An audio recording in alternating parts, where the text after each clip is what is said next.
Football. As we honor America with the national anthem. And let's head down to the field. We're live at Wheeling Island Stadium for the OVAC All-Star Football Game, and we are set with McDonald's All-Star Band and the national anthem.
Football is back, and we're the only game in town. WTOV9 proudly presents the 32nd Annual Rudy Mumley OVAC Charity Football Classic. Live from Wheeling Island Stadium, the best players from Ohio and West Virginia battle for Valley supremacy. WTOV9's exclusive coverage is brought to you by Trinity Health System, Smitty's Wholesale Carpet Warehouse, McDonald's, The Health Plan, Lamar, Judge David J. Scarpone, Kroger's, and Pepsi.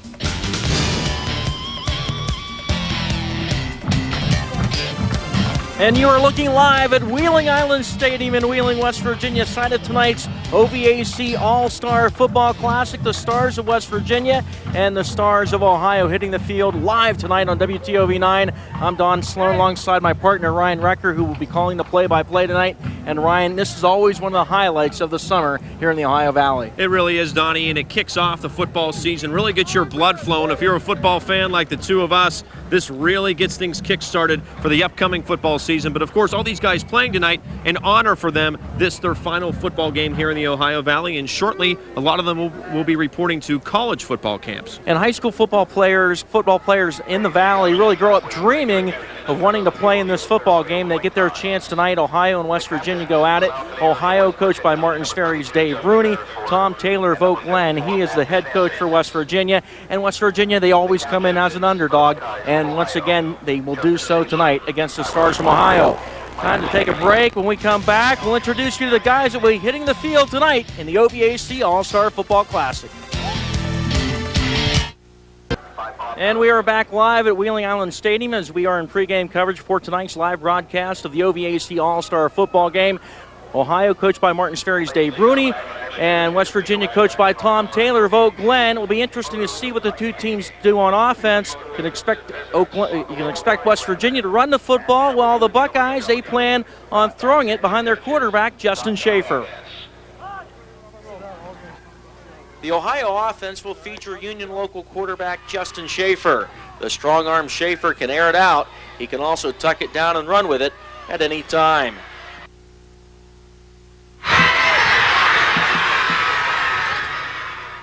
He'll be working with a talented crew of wideouts led by Shadyside's all-time leading receiver Nick Ongley, big play threats Shane Rose of Wellsville, and Anthony Antonucci of Toronto, along with Matt Abbott of River, who caught 53 passes last season. We've got some receivers, smaller receivers that can just fly, and we got 3 or 4 over 6'2". They got great hands and good speed, so it's been great working with those guys this week. The Ohio running game will feature Martin's Ferry's Ty Platt at tailback and Beaver local fullback Jordan Williams. On the West Virginia side of the football, Coach Tom Taylor's offense will be led by 2 of his players from Oak Glen, quarterback Matt Wharton and tailback Steve Flowers. Weir High tailback Jacques Douglas will provide a big play threat out of the backfield. We're concerned about his speed, and getting him, to the perimeter, and I'm sure they're, going to try to do that in a variety of ways. And They have, a good inside running game and some real good receivers that can get down the field and, force you to defend the width and depth of the field. Catching the football will be Kyle Scherich of Brooke, along with Ryan Vucelik of John Marshall. And watch out for the tight end, Duke recruit Nick Stefano of Wheeling Park. We need to control the clock. They have a little more explosive offense than we do right now, and we'll have to run it and pound it to them, then hopefully get some big plays down the road. He runs very well. He catches well. Dan Miller, the other tight end, is extremely tall and fast and catches well. And with the wide receivers we have, we feel we can throw the ball and then find kids that are open. We have a nice package of receivers. If we control the ball and we can run the clock and get first downs, it's real hard for the other team to score. But realistically, they have a good enough defense and offense that we're going to have to play both sides of the ball to win the game. So the West Virginia game plan, they want to keep the ball on the ground. You'll see them run some option, and they definitely want to keep that high-powered offense of Ohio off the field.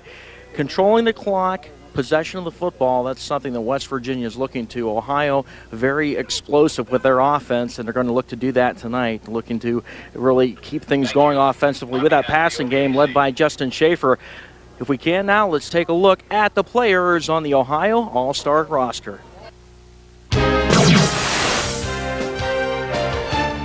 I'm Ernest Mueller. I'm the kicker, and I went to Martins Ferry High School. Justin Schaffer, quarterback, Union Ogle High School.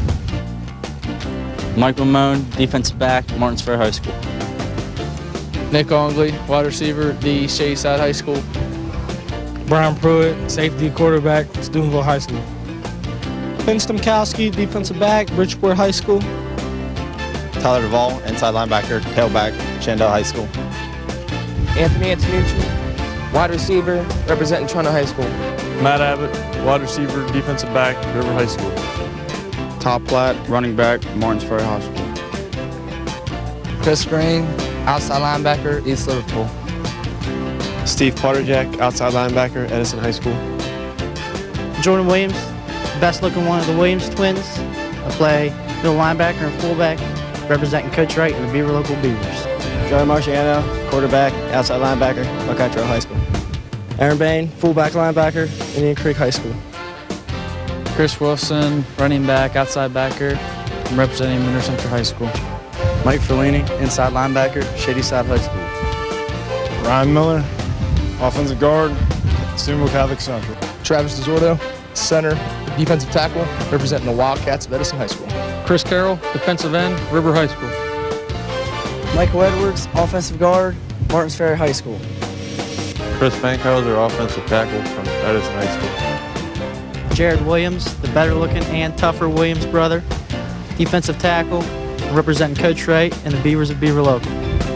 Brian Davis, offensive tackle, East Liverpool High School. Dustin Kendall, offensive guard, defensive end, Buckeye Local High School.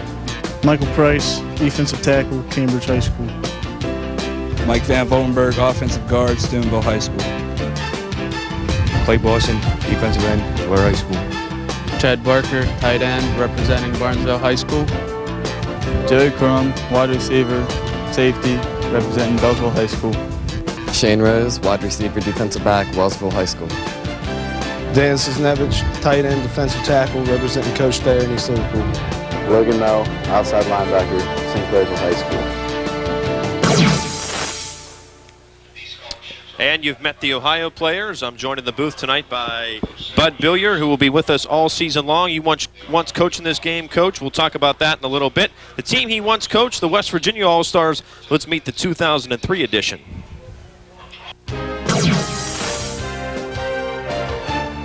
Kyle Scherich, wide receiver, Brooke High School. Anthony Cecchini, cornerback, the Brooke High School. Jacques Douglas, tailback, Ware High School. Matt Wharton, quarterback from Glen High School. Luke Myers, wide receiver, defensive back, representing the Blue Dawns of Madonna High School. Derek Kocher, defensive back, Magnolia High School. Kyle Lowers, strong safety, Oakland High School. Scott Johnston, wide receiver, linebacker, Weir High. Harry Ciccarelli, linebacker, Madonna High School. Rob Jones, quarterback, Consolidated. Ryan Thomas, strong safety, Tyler Consolidated High School. Justin Berger, fullback and linebacker, Cameron High School. Nick Stefano, tight end, William Park High School. Jeremy Coyne, middle linebacker, Glen Central. DJ Ehlers, Cameron High School, running back, linebacker. Taylor Frankovich, linebacker, Weir High. Steve Flowers, running back at Glen. Sam Blatt, center, Magnolia High School. Matt DeSantis, outside linebacker, Wheeling Central. Mark Doherty, defensive end, Hayden City High School. Patrick Gillen, offensive tackle, at Glen High School. Bill Whitehill, guard, Oak Glen High School.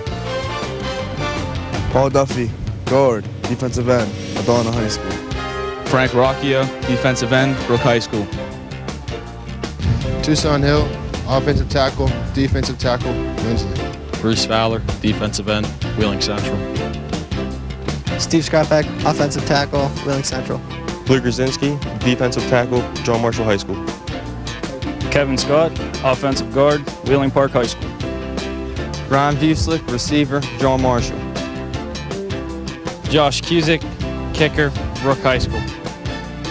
Dan Miller, defensive end, John Marshall High School. Justin Wood, free safety, Wheeling Park High School. Or you want over here, doesn't matter to me.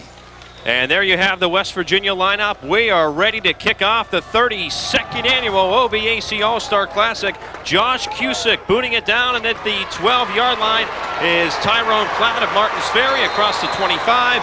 And that's where this game will begin offensively for Ohio. That's pretty good coverage. Douglas from Weir was the first kid in on the hit right there and made a great open field tackle. When you kick off, you like to see your special teams go down and do a good job, and hopefully that helps set the tone in the early phase of the game. Justin Schaffer, the quarterback for Ohio. With him will be Jordan Williams and Ty Platt. Matt Abbott and Shane Rose, his receivers. Fankhauser, Cisnevich, Jared Williams, Ryan Miller, Travis DeZordo are up front. 1st and 10 in the play fake. In some trouble is Schaffer, and gets across the 25-yard line. Will be close to the line of scrimmage. Good downfield coverage, but better pursuit and good convergence on that West Virginia defense. That was a waggle pass, and the defense from West Virginia played it very well. They set the formation to the boundary and ran the waggle back to the tight end away, and the defense from West Virginia is lining up right now in a 4-3. Did a great job of picking up all 3 levels of the waggle. That was a very good opening down for West Virginia's defense. They'll credit him with a yard on that play. So 2nd and 9, 2 wideouts, and a short drop for Schaffer. Goes up top, has Anthony Antonucci, and there's a fumble. Who has it? West Virginia has recovered the first break in this ball game. Antonucci caught it, tried to spin around. Not sure how it came out of there. We will see on the replay. But recovering is Wheeling Park's number 93, Justin Wood. First big play of this game goes to the Mountaineers. Oh, this is great for West Virginia early in the game, and they've got to make something happen out of this thing. You're going to see that. It's a good high percentage pass to the outside. The receiver's going to make a cut. He just doesn't have the ball. Well, he had the ball secured, but that was a good tackle and a good strip on the part of the defensive back. This is good football. You like to see this. Watch, there's going to be a good hit, then that arm's going to go in, and he's going to work the ball free, and then West Virginia's going to recover the fumble. 1st and 10 just inside the 35-yard line. It's Matt Wharton giving to the first man through for West Virginia. That's Cameron's Justin Beresford, works his way for a couple. And, Coach, we talk about it all the time. There's the man who got the fumble recovery, how big turnovers are early in football games. It's called Mo, and whoever can get Mo and keep Mo. West Virginia's coming out and they're playing 2 tight ends, and in a 2 tight end alignment, it makes the defense kind of squirm a little bit because you can't adjust. And I was wondering with the abilities of the kids that they picked up on their team, if they were not going to go 2 tight ends, and they are. It looks like they're going to alternate the wide receivers. Now, this is a little wide play that this young man from Wharton can run real well. This is they like to toss up there at Wharton, and if they can get this kid to the perimeter, he can run. That's the plan, at least part of the plan, and Jacques Douglas, the man you're talking about, taking it inside the 30 near the 25-yard line. Tyler DeVault of Shenandoah on the tackle. Another look, Coach. Okay, they're just going to get the ball deep to Douglas, and he's got some ability, he's got some speed. He's going to bob and weave and just work downfield. This is a good situation to be in, 3rd and short. They're in Cusick country right now, I want you to know. They have a good kicker, and Josh Cusick can kick it from here if they go to the fullback. They pitch it to the option. Good pursuit and wrapped up for a sizable loss. That was Chris Carroll of River coming in as he brought down Steve Flowers of Oak Glen. Now we'll see decision time coming up. Are they still in Cusick range?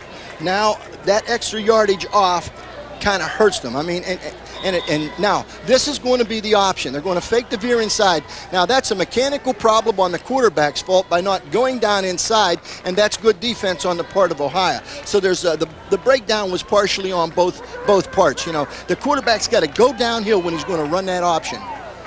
4th down, and they're going to go for it. And they're going to throw something. They're going to use the same page. Now this is a good call. Wharton keeps it. Wharton close to a 1st down as he's ridden out of bounds. This will be very interesting. It all depends, of course, on the spot. Let's see where they give it to him. He was right near the sticks. I think he's going to get it, Ryan. It's very close. It looks like he kind of fell. He got the 1st down. Now, this was a good call. I was just going to say with the motion going across, maybe create a little motion in the secondary. They were going to have the run-throw option off of this, and they do a great job. Watch the secondary drop off. Because, see, they've got good protection. Now, look, everybody's running deep. This is great. Now, the quarterback's got that mental presence to say, okay. Now, Stefano does a nice job. No clip, just screens off and makes a big play and a great 1st down. And they used all 4 downs to get it, controlling the clock and possession. What West Virginia wants to do. Wharton, little option play again. He keeps it, and a flag comes in as he's met at about the 21-yard line. Leading him from Ohio was East Liverpool's Chris Green. We'll check out the yellow flags on the field. That's a mask or a hold. I was going to say I thought I saw the mask go, but that was a good play. That's a little reverse out maneuver that they can use, and they run like a lead option off of this thing. They're doing a great job with this option package. And one thing about it, when you get into an all-star game, if the opposition runs the option, that's a whole threat in itself to have to defend. Yeah, Coach, we're looking at the face mask.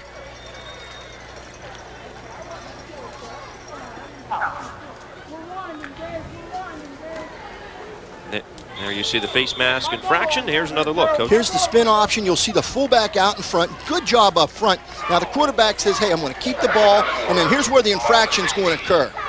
And he does a real good job of working away from. That's a 1st down. Back to live action from the 16. They go to the air. End zone. Is he in? Yes, he is. Touchdown. Brooks. Kyle Scherich did a nice job of tiptoeing. Got it in. How about a slam dunk to add on to it? West Virginia, 8:44 in. They have a 6-point lead.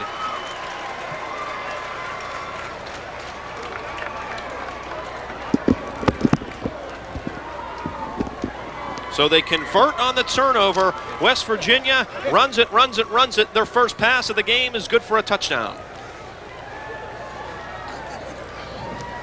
This is going to be a 3-step drop, okay, and they're just going to pump it up. Now, Scherich does a great job of working himself loose. He's a good athlete. Look, he's wide open in the corner.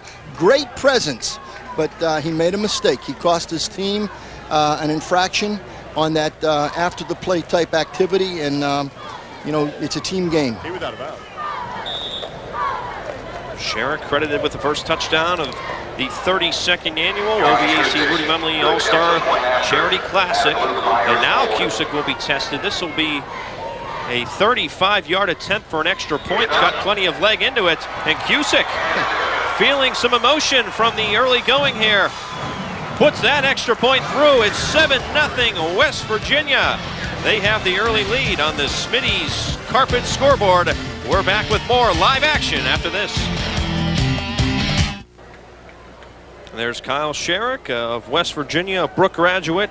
Led the entire Valley in catches last season with 63. He's got a big one tonight, the only one in this game, but it was good for a touchdown and a 7-0 lead. That drive for West Virginia, 5 plays, 34 yards, took 3:26 off the clock. The scoring play, a 16-yarder, Wharton to Scherich, as West Virginia capitalizes on that turnover. Ohio will have a second crack at it. Chris Wilson just inside the 10-yard line, and he's met at the 25. Ohio will start its second possession. Right now, let's check in with our other colleague down on the field, Don Sloan. Donnie? Well, Ryan, you saw West Virginia capitalize on a turnover. The big key, talking to Tom Taylor all week, he said Matt Wharton's going to be my man for the most of the night at quarterback because he's familiar with their offense. I think that paid off in that drive. He had a key keeper on 4th down where they got the first down, then the beautiful touchdown pass to Scherich. So he knows the offense of this West Virginia team that paid off on that opening drive. Back to you.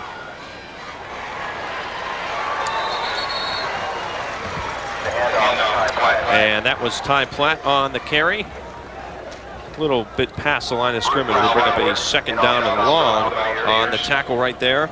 There you see number 34 from Wheeling Central, Jeremy Coyne. Another look. Ohio's coming out like a pro left. They're running a power play, but West Virginia's kids up front are doing a great job of controlling that line of scrimmage right now. I'm very impressed with the front play of West Virginia.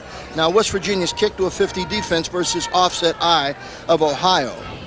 And there's going to be a little counter tray in there, and that, I was just wondering, that fullback was set up there for a reason, and he picked up some great yardage on that play. That's big Jordan Williams from Beaver Local, close to a first down out near the 35-yard line. It'll be close, maybe worthy of a measurement, but either way, it's the most positive offensive play so far for Ohio. That's their forte. That's an offset play, and you'll see, well, you can't quite see it, but it's counter action, and misdirection can confuse people, especially when linebackers running out and they get some good blocking up front as they did on that. And see, the Ohio kids are coming downfield and covering up those blocks, and of course, that fullback is doing a great job of running the ball. It is, in fact, a first down right at the 35. This is Platt through. Platt picking up some nice blocking. He'll have another first down out near the 47-yard line. You look at that Ohio offensive line, Coach. A couple of guys were banged up throughout the week. Ryan Miller of Steubenville Catholic Central and another Steubenville guy from Big Red, Mike Van Voltenberg. Both questionable, both game-time decisions, but they're both in there. Let's take a look at it on the Pepsi Instant Replay. This is what I think Ohio can do. I think that they can just match up with them and say, hey, we're coming at you, stop us. Because they have some really fine front people. That defense at West Virginia is in. Is a 4-3. They're trying to game a little bit inside, and that time I think they tried to stuff the Mike or middle linebacker up in there. And a lot of times when you do that, you get a 2-for-1 block on a down block of someone, and you get a little channel. And Ohio right now is they're kind of content to say, hey, we're going to run off tackle at you, and that's just a little fold with the fullback and guard coming through. Real quality play. And you got to love it as a coach, to pick up 7 yards on a first down. You have to run the football off tackle to establish your game. Now, once again, there goes the West Virginia team into an odd defense, and it's really the linebacker that came up to fill it. He'll be close to the first down line. Platt, a heavy dose of carries here on this series. Did, in fact, cross the 45-yard line, brings up a third down and short. There's DeSantis, Matt DeSantis from Wheeling Central, playing on his final game here on the island. This is going to be a great view. A little drop step by Platt. Now watch, he'll kind of break it back inside, and then of course you got a good fill from the backside defensive end from West Virginia, and picked it up real well. Now Ohio is going to have a little confusion down there. It's third and short. They've gone to 2 tight ends, and it looked like a wishbone set, maybe a 3. They came out with a jumbo package. West Virginia did something Ohio didn't like. With that, we'll take a break. 7-0 West Virginia on the Smitty's Carpet scoreboard.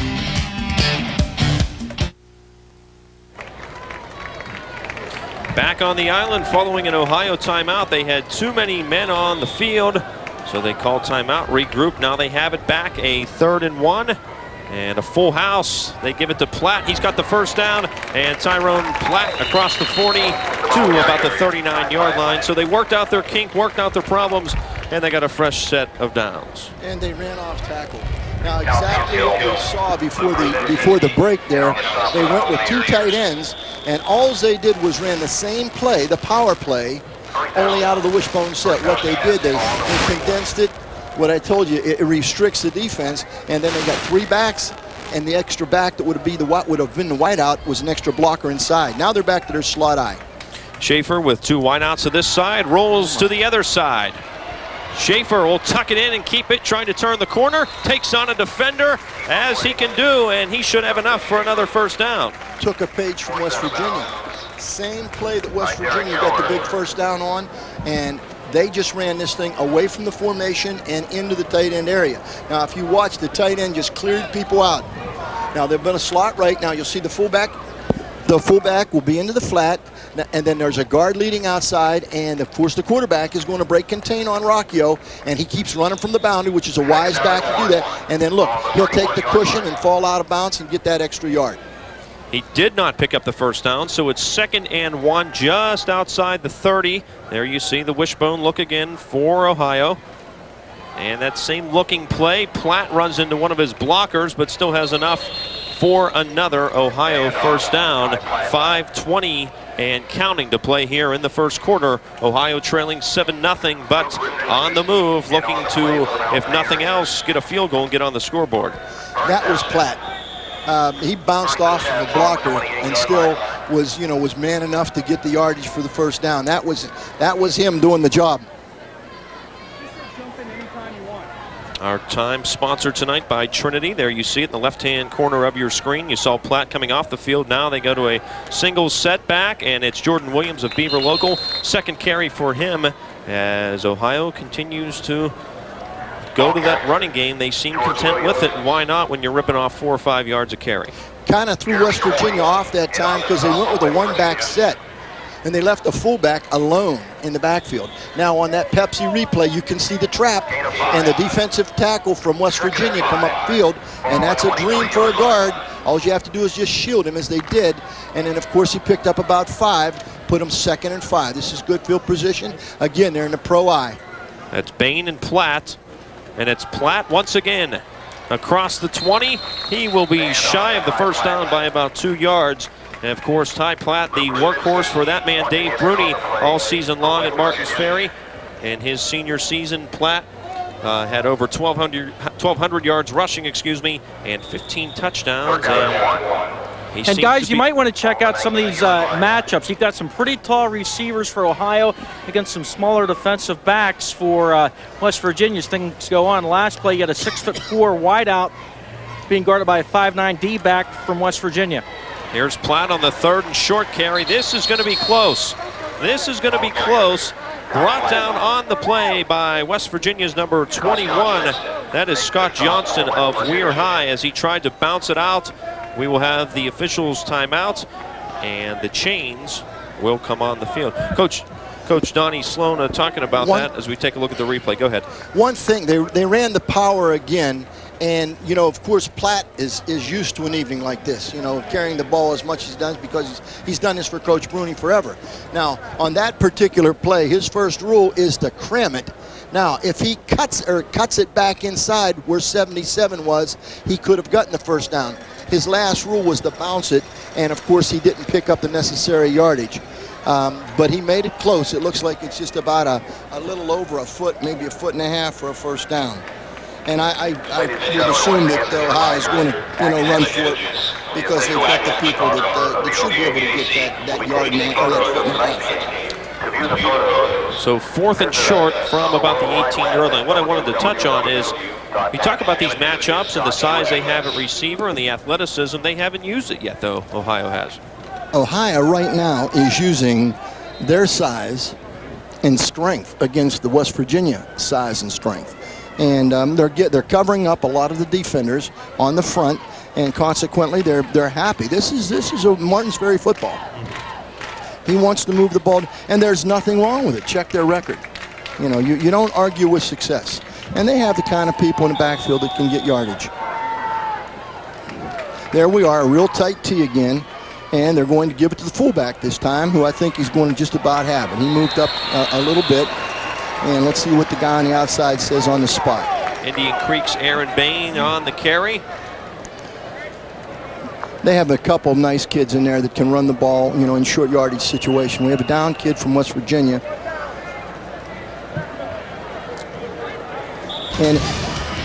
And while we check that injury, we will step aside and take a timeout. Ohio driving, but they still trail on the Smitty's Carpet scoreboard, 7-0. Back with more after this. The injured player was John Marshall's Luke Rosinski. Don, go ahead. I'm sorry. And just before break, Ohio picked up the first down, but a West Virginia player injured on the play. Luke Brzezinski, 6'3", 270-pound tackle out of John Marshall for West Virginia. Injured his ankle on the play and was helped off the field. Guys? Donnie, thanks for that injury report. You see the Trinity time, and now you see the inside give to Jordan Williams. They keep pounding it away as Williams picks up a few on first down. Updating Ty Platt's stats, 8 carries, 33 yards for the Martins Ferry graduate. Jordan Williams has now carried the ball 3 times this evening.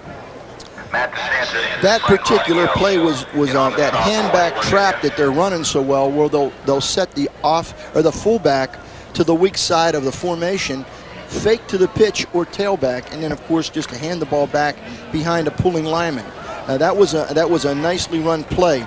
If he breaks it to the back, he's going to have more yardage, which is what you got to do as a fullback. Now they're going to trade off. They're unbalanced now, Ryan. They brought the tight end over to the other side. Let's see if they're going. I just want to say this is a great option scheme. Defensed well by West Virginia. He wanted to pitch it to Platt and really couldn't get it to him, and then Schaffer had to make the decision, and he kept it himself, and the tackle made by 63 Frank Rocchio, a Brooke graduate. There you see him on your television screen. Well, the quarterback did a great job. He saw outside that he couldn't dump the ball off to the pitch man. Now watch how smart he is. He's coming down. The fullback is inside. Should have been a better fake. Now quarterback keeps coming down. He reads 2 people. Now he's got to run the ball. And when I say reads 2 people, he sees a man covering him and a man covering the pitch. This is very short yardage. 3rd and short. It's Platt, and met by some defenders. Has a first down though. He will be inside the 3-yard line, close to the 2. For every inch that Ohio has had to go in a short yardage situation, Platt has run the ball with the exception of one time, and that's the fullback, the Bane kid. Now here's your power again. All they're doing is bringing another back in, and they're using him as a blocking back, and they're running the power and stuffing it off tackle. I was just going to say, I think they're going to remain in 2 tight ends, Ryan. Now they're in what they call the power I, and you can see a deep set back, and they're giving it to the tailback, and he's quick, and he spins in. And he is Chris Wilson of Monroe Central. So they see Platt work it down the field. They saw a lot of Platt did West Virginia. Now they get a dose of Chris Wilson from Monroe Central, and he pops it in for Ohio's initial touchdown of the night. Let's take a look at it. He's running the same exact play out of the power I that Platt has been running out of the wishbone set. It's the power play. Watch the guard, the 2 backs on the inside, good seam. The thing is, West Virginia's got good backside pursuit, but not fast enough. Now, wild set, unbalanced. They're going to run the pitch, look for a pitch pass. They see him open. Oh, they didn't fake West Virginia. I think Cecchini made a real good play on that. He's been used to being coached to watch for wild sets. They tried that overset. In other words, they had 1 remaining back and 2 little wingmen. They pitched to the halfback and ran the halfback pass. Might have been better off to run it. They came quickly to the line, pitched it to Ty Platt, and he could not hit Wilson in the back of the end zone, so the 2-point conversion fails. 7-6 West Virginia on the Smitty's carpet scoreboard. That drive, 14 plays, 65 yards. And the 2-yard touchdown by Wilson, 7:14 off the clock. Here's the replay, Coach. We don't get to see the set, but we do see Platt, who is athletic enough. You look at that spiral. He throws it better than some quarterbacks, and he throws it right toward the receiver. But look, there was a real good breakup. I was wrong. I don't think that was Cecchini on the play, but it was a real good defensive play on the part of West Virginia. You know, Reno Suckoch is very familiar with doing those kinds of things. He does a great job of creating diversions and things during the game so that a team may not adjust real quick to somebody coming out, not having a huddle, lining up off or unbalanced or something. So maybe they took a page out of the Big Red playbook there. I don't know. Former Big Red coach on the staff in Bruney. Sure. So, you know, who Bill knows? Bruney? Yes. The brother of Ohio head coach Dave Bruney. And you see ready to kick the ball off is Urs Mueller, foreign exchange student. Doesn't happen very often in this game. And, of course, he only played 1 year of football, Coach. His name wasn't even in the opening night program. He joined the team a couple days before their first game. But it'll tell you what he did in his first season that he's kicking here in tonight's ball game. I got to see them play this year, so you know he's a nice one. The 2-point conversion, and you know when you're up here calling it, man, you're great, you're undefeated up here. But I think if you want to sting them with 2 points, do it when you score first. Now you've put your team in a comeback. Now you have to go for 2 the next time. Now he gets a nice kick. That ball's down to the 5-yard line, and Douglas from Weir has the ball. Now he's got some ability to run. You got to hang on to this kid because look at this boy go in the open field. He's got blocking to the outside. He picked up a couple, still on his feet, finally brought down at the 35-yard line. But there is a penalty flag on the play, and that tends to happen on plays where there's a lot of redirection, and if you're a blocker not sure what's going on behind you, and it looked like it was one of those borderline ones. We'll catch it on the replay. It was called a clip. Now, I was watching Douglas run and try to pick up the clip. So you're going to see a lot of dancing. Boy, when you're a coverage coach, you hate a kid like this because he's forever dangerous. Now, he's going to do so much on his own. Watch, he'll run, he'll get lost in the crowd. Now watch, he does all those things you don't coach. Look, you don't coach that kid to do all that stuff. And he's not changed the ball yet. He's just running with the ball. You'll see him break to the outside. Now watch out for angles now. Do we have it? Yeah, it might, you know, there you go. Was it on the side, was it behind? And the guy in the stripe makes the call. So, and as the coach that was returning, you didn't like the call. 1 back set on the part of West Virginia. All right, and they're playing with 2 wide receivers, motioning Scherich over to a trip set. Now we're going to get a screen to Scherich. This is something he can do very well, but you got to hope that those guys up front can block. When you run that into the short side of the field, it kind of restricts you because the boundary is your 12th man, and it hurts you. Aaron Bane and some other red jerseys converging on Scherich. I think that both... who lost a yard, by the way. I think both defenses play lateral relatively well, Ryan. I really mean that. I think that the problem that West Virginia has is with the verticalness of Ohio's offense right now. We're inside of a minute. About 35 seconds here coming up and counting on Trinity time in the first quarter. 2nd and 11. This is Beresford through, and Beresford will be close to a first down out around the 29-yard line. And that may bring us to the end of the first quarter. I'm going to think that was a trap. I did not get a focal point on the offensive line that time, but Beresford did a great job on this play. Oh, here we go now. Watch there goes the trap. It's the counter trap, and he followed the second man through, did a great job of footwork inside. Coaches just love to see these kids when they use their footwork like this. It was enough for a first down. West Virginia will get one more play off. It's Beresford again. And the ball may be on the ground. Let's see the indication. They indicate West Virginia has retained possession as the final seconds tick away here at Wheeling Island Stadium. Well, very entertaining and a very well played first quarter, I think we can say. Ohio trailing West Virginia by 1 point, 7-6 on the Smitty's Carpet scoreboard. We're back to the second quarter after this.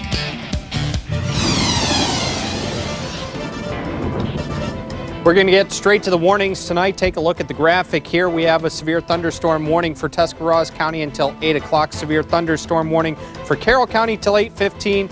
Guernsey and Harrison County, you're under a severe thunderstorm warning until 8:30. Strong thunderstorms are passing through the area, so stay inside a sturdy building. Thank you for watching the 32nd Annual Rudy Mumley All-Star Charity Football Classic. Back at Wheeling Island Stadium, awaiting the start of the second quarter. 2nd and about 9 for West Virginia. Before that play, let's head down to the field. And our partner, Don Sloan, has an old buddy of ours. Donnie? And Ryan, this isn't the only big game in town this week. Saturday night at the Wheeling Civic Center, it's the NIFL Championship game between the Ohio Valley Greyhounds and Utah. And George, you guys pretty excited. Chance to pick up your 2nd straight NIFL title. It's not going to be easy, Don. This is the most explosive offensive team probably in the history of indoor football, the Utah Warriors. Their quarterback, Danny Ragsdale, is something special. So we're going to have to play our best game in order to win. But sure, we're excited about it. A lot of good seats remain. If you want to get tickets, how do you go about it? Ticketmaster or call the Civic Center box office at 233-4470. And we hope to have another sellout like we did last year. Ohio Valley Greyhounds, very exciting football team. And as far as this Utah team, you know they put a lot of points on the board, but what do you know about them? just that their offense is unbelievable. I mean, they beat somebody 91 to something this year. Again, Ragsdale is probably the most prolific passing quarterback in indoor football history. So they went into Omaha last week and smacked the #1 seed 62 to something. Well, back to you guys. Greyhounds in Utah for the NIFL title, and that will be Saturday night at the Wheeling Civic Center. Don, thank you. 3rd and 8. Matt Wharton in some trouble, and Wharton will be sacked on the play. I think that they were going to run a quarterback draw. I don't know for sure. The receivers took off, being hooked up man-to-man outside, but the Ohio defense came to play on that one.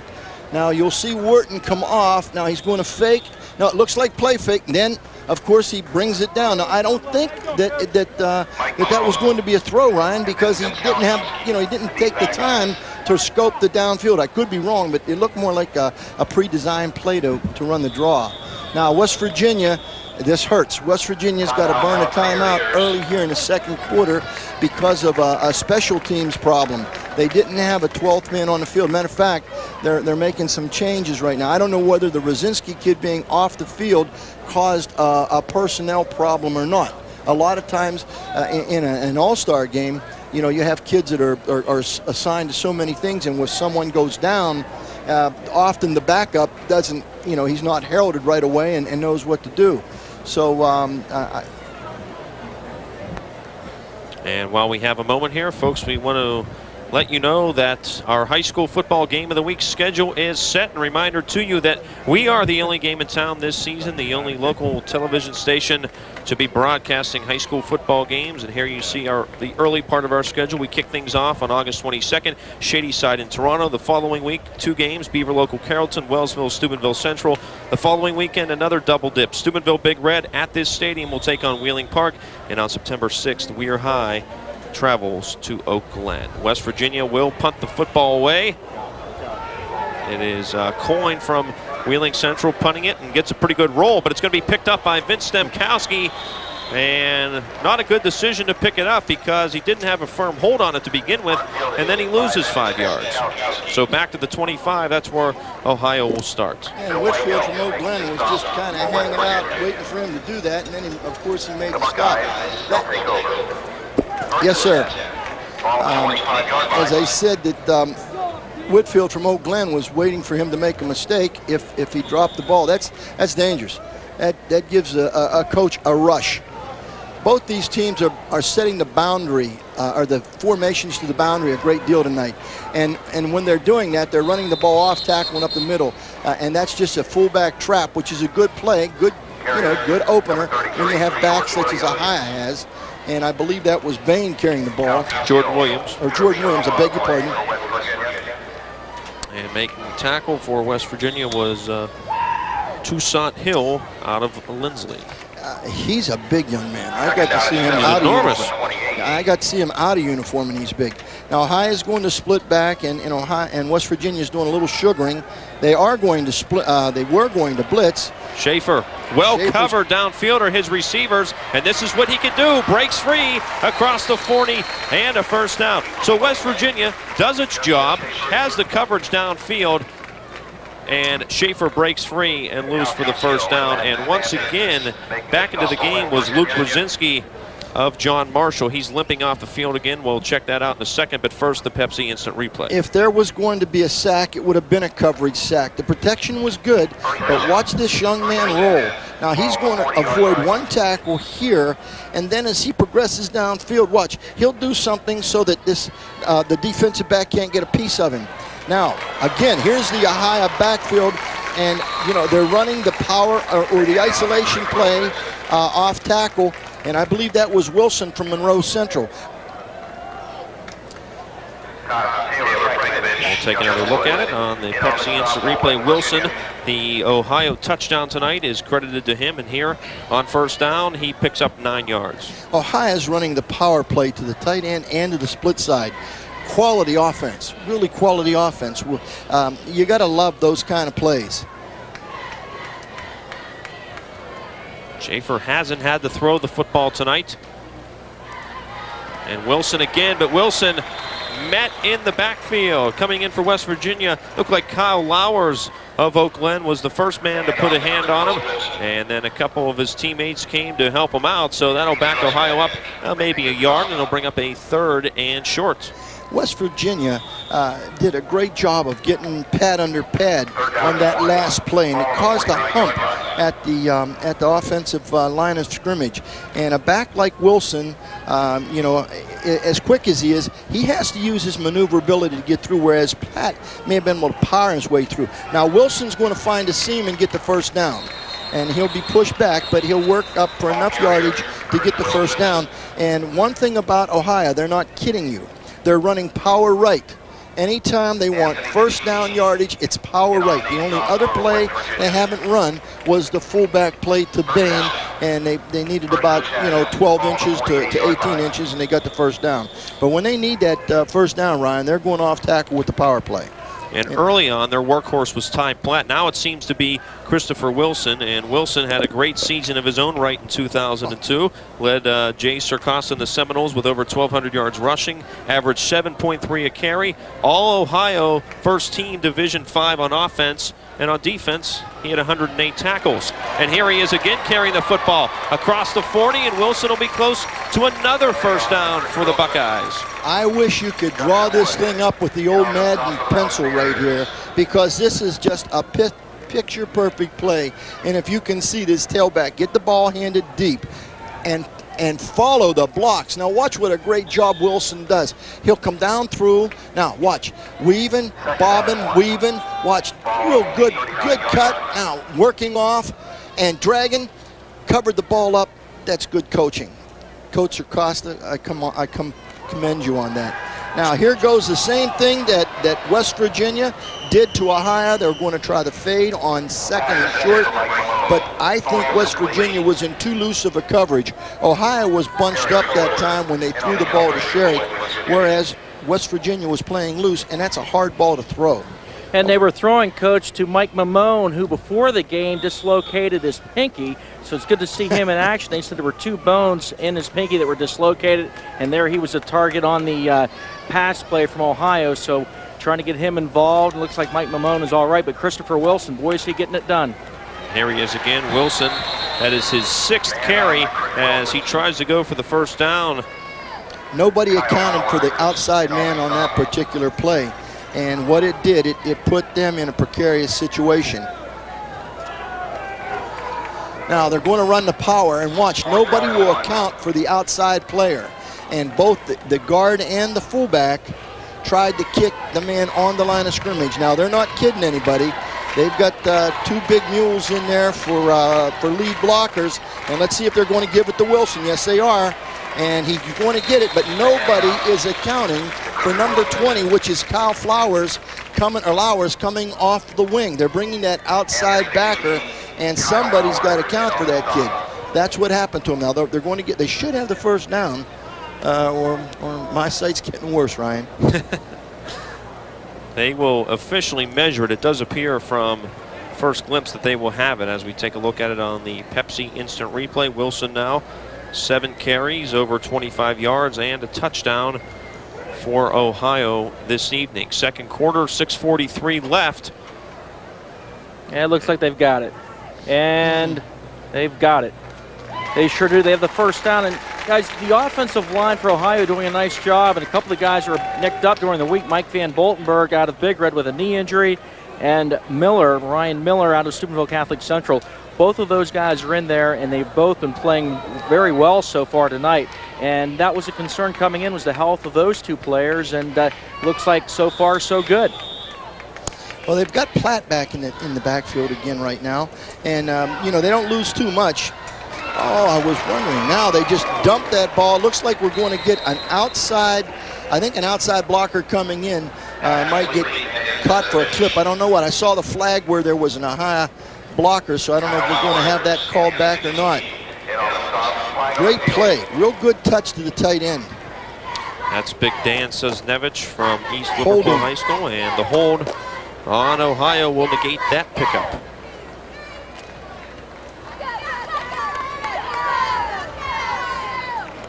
There you see the Ohio cheerleading squad All part of this.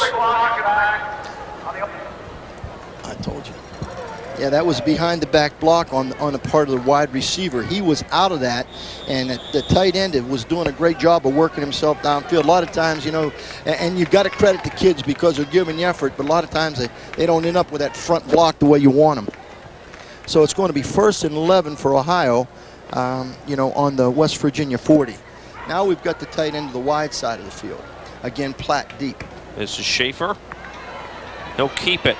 Got 3-4 jerseys coming after him, and they'll finally meet him at about the 35-yard line, and that's where he is bounced out as he came to this side and really had no blockers to the near side, and he tried to turn the corner, picked up maybe 3 or 4 on that play. Okay. This is going to be a great play because Schaffer's going to fake the ball, then this is a dead keep. You'll see him working outside, and then, of course, they keep running him east and west, and he literally has no place to go, and the wise thing is to get out of boundary. Do you know where this kid's going to school, Ryan? Schaffer. I don't know where he's going to Schaffer will be going to Worcester. He's going to the College of Worcester. And it's 2nd and 7 from the 35. This is Platt in the ball game again. He'll push. It'll be close to the 32-yard line. The proper pronunciation is Worcester. Well, then we'll call it Worcester. Worcester. Okay?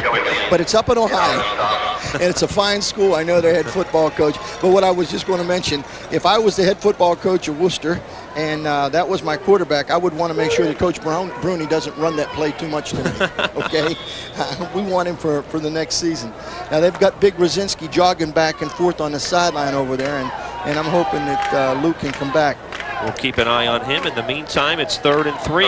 Look for misdirection. From the 31. Right there's the play. There it is. Bane. Yes, it was. The fullback coming back. Now, they're in 4-down territory right now, Ryan, if they don't pick up the first down on that. We'll see what the wingman spots or where the spot is, because it's going to be close to the first down. And once again, there was the offset eye, the fake to the tailback, and the trap with that fullback. Now watch, you're going to see here, it's a hand back action, the tackle's coming in, and they got a good push block from tight end. The big kid from East Liverpool does a great job of taking care of number 3 on the end of the line there. Tom Taylor looking on, his defense trying to stand tall here. They'll try to tackle Ty Platt on this play, and Scott Johnston does it, but not before Platt picks up maybe 4 yards off that right side. Once again, they're coming back with the stuff, I think, that brought them down the field. They're running the ball off tackle, and you're going to see the ball come back to Platt. You'll see the fullback lead, the guard, and I think Platt should be a little more patient and follow the guard inside that hole, because the film really shows you where it is, but he doesn't have to see this film on the replay and know where he's supposed to go. But he did a nice job of picking up about 5 yards for him, and you know, 2nd and 5 is not a bad place to be. Both teams have spent 1 timeout and have 2 left. Schaffer. Ooh, good play on the part of the defensive end. As soon as the exchange was made, that's number 67 for West Virginia, Bruce Fowler of Wheeling Central. They got some very crafty linemen in this game through the Maroon Knights. Well, Maroon Knights know how to play football. Now watch, he'll stay home. He's going to sit right inside. He gets on top of the trap, reads his key, goes to the tailback, makes a great play. Now that's going to hurt them. Now they're in 4-down territory, and I don't know if they have a leg that could put a field goal in there. I think he's going to have two downs to go 10 yards, if you will. We'll see if he doesn't go to the air. He's got the tight end set to the short side. Might try to waggle over here. Nope, they're going to throw the slant. Slant pattern is caught, complete. Near the 16-yard line is Shane Rose of Wellsville High School. Very well thrown. He appears to have enough for the first down as Ohio opens it up. One of the rare times tonight they've gone to the air, but that one's successful on the slant pattern. Very well thrown. Watch, he'll set back. He looks inside, has good presence, good possession, reception, and of course working to get the first down. And Coach Dave Bruney talked all week, guys, about him being, Shane Rose being one of the most impressive guys in practice. And from watching him at Wellsville, he's always a big play threat for the Tigers. One of the big play guys for Indian Creek, Aaron Bane, on that first down carry. Approaching about 3 minutes here before the half. A very quick first quarter, primarily because both teams kept the ball on the ground. Very quick first half. Yeah, because it's really eating the clock up. It's all ball control. Yeah, very few passes and keeps the clock running. Makes the officials happy. Gets them in and out. And hopefully can beat some of the weather. Now we have that offset to the tight end this time, so let's see what Ohio will do with the offset to the tight. Schaffer, option play, and he'll keep it. Schaffer inside the 5, dives ahead. He'll have another Ohio first down at about the 3-yard line. This is a dive option look, and it's a well-called play. And I think it threw the West Virginia defense off because the offset back has been to the split side. Now watch, you'll see the fullback come straight ahead. Not much of a fake, but he absorbs people, and then the linebacker will overrun and doesn't get a real good shot, and the quarterback, Schaffer, knows what to do with the ball. He's a nice player, really a nice player. They'll mark it at the 2. There's Platt on the power play. Pushes the pile, and no signal yet. You've got one over here on the wing, I think. And it's a yes, touchdown, the indication made on the near side that Ty Platt has the Ohio touchdown, and the Buckeyes have their first lead of the night, 12-6. Now the decision whether to go for 2 or kick it. Did they pick it up? Are they going to credit? They are crediting the touchdown. Okay. And they will kick it. Take another look on the Pepsi Once Instant again, replay. Here goes the power right. And who's got the ball? That young Platt fella from Martin's Ferry. West Virginia's doing a great job of trying to hold him back, but he works his way into the end zone for the score. Now Ohio will kick. There you go, power right. Now there's something on the part of the inside tackle from West Virginia. He spun out. You don't usually teach that, but he did a good job, stayed in a little area. Now let's see what that good job on the part of the kicker. There was a little bit of a bad snap, and then of course the kicker readjusted his feet and got in and made a good kick. Mueller's extra point good. Ohio, its first lead of the night, 13-7 on the Smitty's carpet scoreboard. We're back with more first half action after this. Back on the island, Ohio ahead 13-7 on the Smitty's carpet scoreboard, and there they are, the Queens, getting ready for part of our halftime festivities, the crowning of the 2003 OVAC Queen of Queens winner, and that'll come along your way as part of our halftime festivities once again. But some football still to play here, 2:12 left in the first half, and Martin's Ferry's Ernst Mueller to boot it away down to Jacques Douglas, who catches it inside his 2-yard line, and 2 fakes. He still has the football though across the 15. Didn't fool Ohio too much, and he squirts out near the 20-yard line. That's the kid that can do so many things. He has such live feet. His feet work extremely well in a small area. Now we've got about 2 minutes to go. Now watch him come around. There's going to be a little bit of a fake, and as you're running downfield, now the thing that doesn't allow those people to think that's a fake, that's a forward lateral if he hands the ball off. So, you know, if those defenders have any wiseness at all, that would have been an illegal handoff. So just over 2 minutes left on Trinity time, and let's see what West Virginia does with it. They give it to the first man through, and that is Justin Beresford out of Cameron. Good for a few yards as he bowls his way ahead. And you talk about ball control tonight, and that's basically all we've seen. That last drive for Ohio, 16 plays, 65 yards. They chew up 8:13 off the clock. No huddle, Ryan. No huddle shotgun. Okay, no huddle shotgun offense right now. Now we've got a motion, and you have one sidecar. So we're going to see what's going to happen. They're going to try to get Scherich, I'm sure, loose.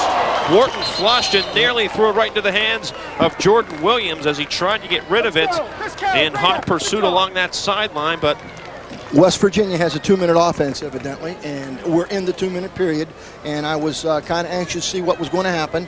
Now you'll see that West Virginia's gone to one sidecar, and of course they brought Douglas over the side with Scherich, which is really good to have two kind of good athletic type kids on one side, and then of course the quarterback just kind of dumped it off. Now he's in the shotgun again.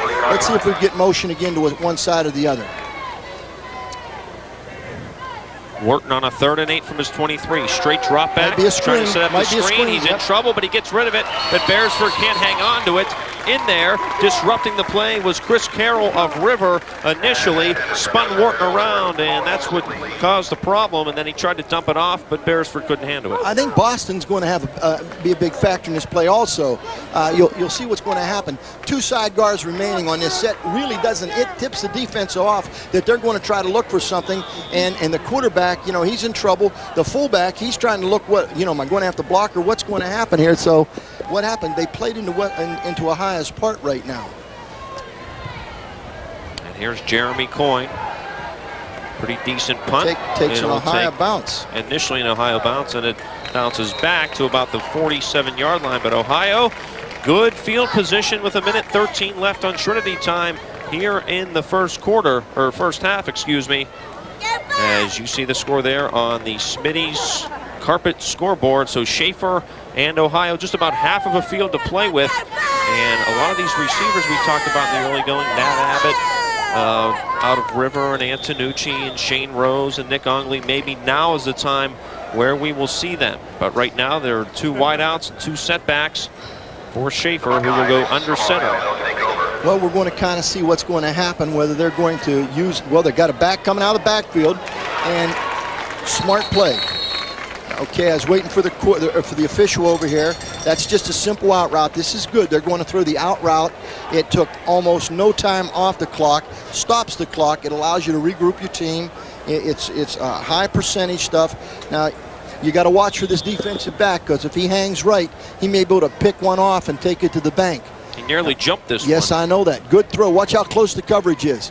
See, he had to make a decision, and he did a great decision in stopping a big game. Now, West Virginia's in a little bit of a prevent defense with 3 front people, and that time you're getting a little reckless. Too high for Shane Rose, and the safety coming over, nearly intercepting that pass from Brooke. That's Anthony Cecchini. He nearly had it, but it hit the turf before it hit his hands. It'll bring up a 3rd and 6. It's still 3-step drop primarily, and max protection with 2 backs. And of course, the back outside, he makes a good hit on it. But they're playing with 2 free safeties, and Cecchini was one, and he was real close to picking that one off. Now it's 3rd down. We may have to see another punt here.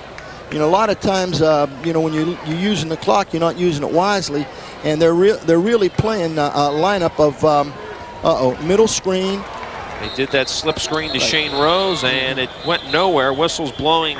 He was originally down at midfield, so looked like it was designed pretty well, but West Virginia had the defense there to force no gain. And 4th down coming up, just about 40 seconds left, and here comes the punting unit. You're going to see a punt. You got to use the clock. I think what he's going to do is let the clock run down and use as much of the clock as he possibly can. He's using the 25-second clock, which is very wise, because if he does give West Virginia the ball, they're going to get the ball with probably 10 seconds or someplace in that area.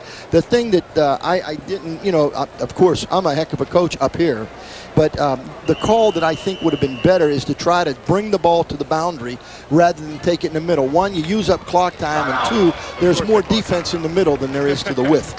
So, for what it's worth, and I don't want anybody to think that I'm second-guessing any of these coaches. Well, Ohio did let the play clock go down to 1 second, and then they called timeout. So 14 seconds remain on Trinity time, a 4th and 6 from midfield, and all indications point to Ohio looking to punt the football. And the rain gear out, some folks anticipating what may be a second-half rainstorm here on the island. We certainly hope not, though. We see the band over there, and that was the band director is Jay Drury. Used to be at Brooke, and I believe he's got a doctorate at West Virginia now. He's outstanding. He's a great band director. He was one of the greatest people in the world to work with, and one of his assistants is the head band director at St. Clairsville, Ohio, and that's Erin Sisk, and she's an excellent person. They're great band directors. They're great human beings, Ryan. Really great people to work with. Can't say enough positives about them. I would think West Virginia may try to block this thing, but I don't. It looks like they're not. You have nothing to lose. Joey Marciano of Buckeye Trail will punt it. They're going to get the return, and Ohio has excellent coverage on the ball. There'll be no return, Ryan. And the ball's going to roll down with about 5 seconds to go. On the Trinity clock, we have 5 seconds to go with play, and West Virginia's got plus 80 yards to go. And now the rain coming down here with 5 seconds left. The far side from our vantage point, we're on the Ohio side. We're looking across in West Virginia. People feverishly trying to run for cover and throw on an umbrella or a rain jacket. What we anticipated to come around halftime or shortly thereafter has made an early arrival. That is the rain. So 5 seconds left, one final play, most likely for West Virginia, and they'll be content to run the football. Beresford up the middle, across the 25-yard line, and with that, a very good, a very well-played first half of football comes to an end. West Virginia struck first on its first possession. Ohio came back, though, to score the final 13 points of the first half, and that's your halftime score. At a rainy, now rainy Wheeling Island Stadium on the Smitty's Carpet scoreboard, Ohio 13, West Virginia 7. A well played first half by both clubs. I think that this is a good team. This is a good game. Well, a lot of halftime festivities to come your way, and we will get to those after this break right here on WTOV 9.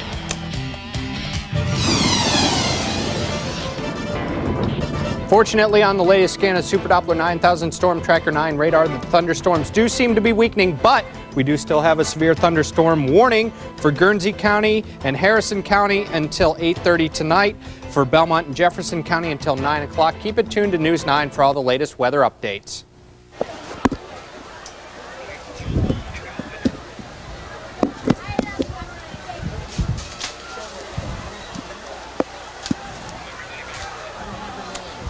Welcome back to Wheeling Island Stadium. Some rain pouring through here has put a damper on halftime festivities for now.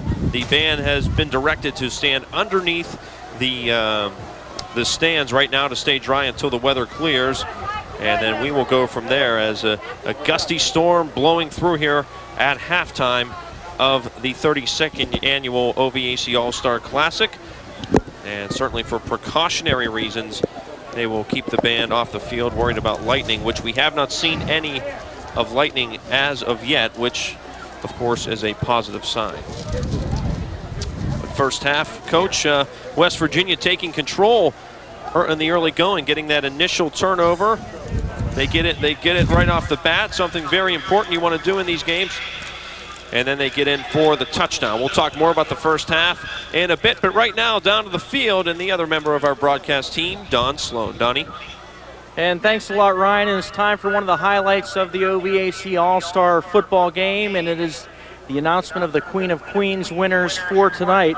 And to kick things off, introducing Miss Congeniality, presented by Kenneth McAlpine, the illustrious potentate of the Osiris Shrine.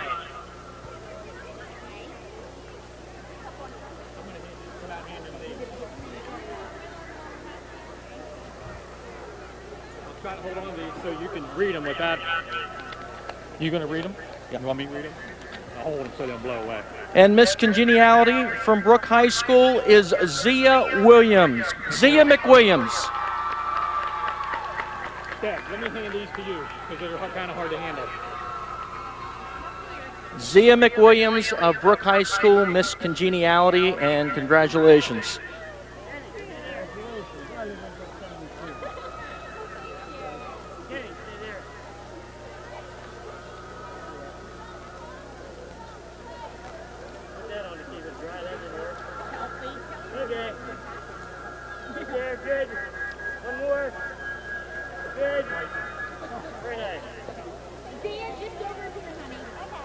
For the fourth runner-up for the 2003 OVAC Queen of Queens, presented by Dennis Kazicki and Deborah Feldowski from the firm of Bodkin, Wilson, and Kazicki. And it is from St. Clairsville High School, Kelsey Beck.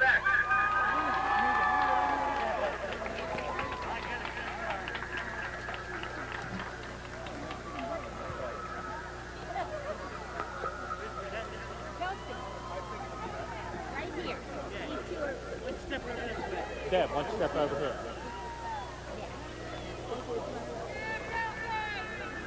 Okay, right there. Look at me.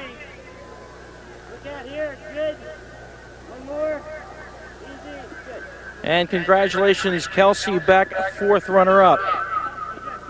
Presenting the 3rd runner-up, Judge David J. Scarpone will present the 3rd runner-up at the OVAC Queen of Queens.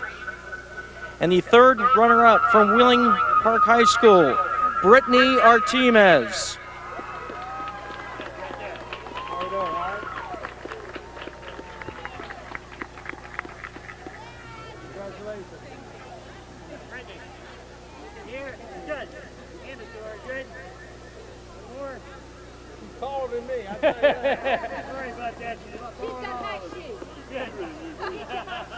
And congratulations to Brittany Artemes, the 3rd runner-up.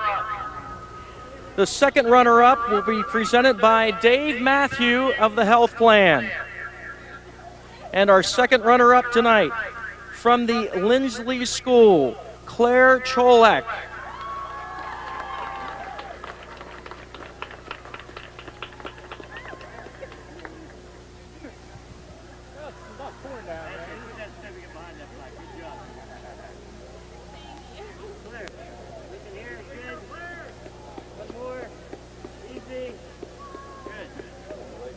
And congratulations to Claire. She is the 2nd runner-up.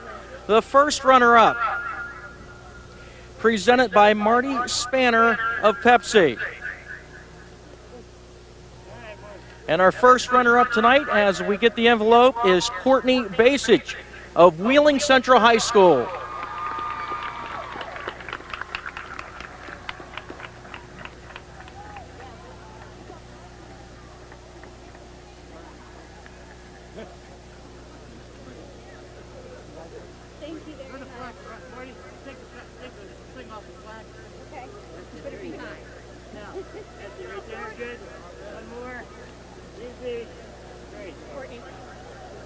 And congratulations to Courtney, 1st runner-up.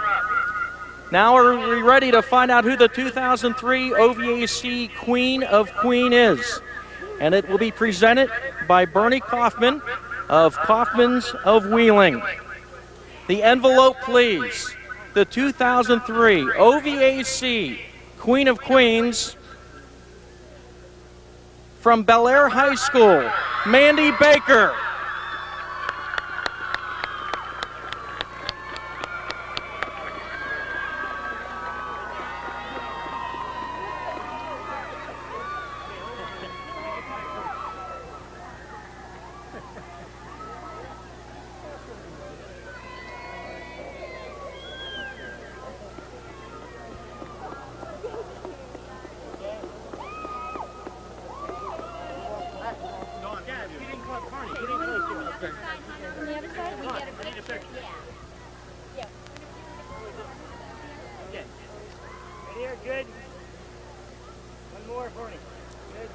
And Mandy Baker of Bellaire High School, you are the 2003 OVAC Queen of Queens. Congratulations. Thank you so much.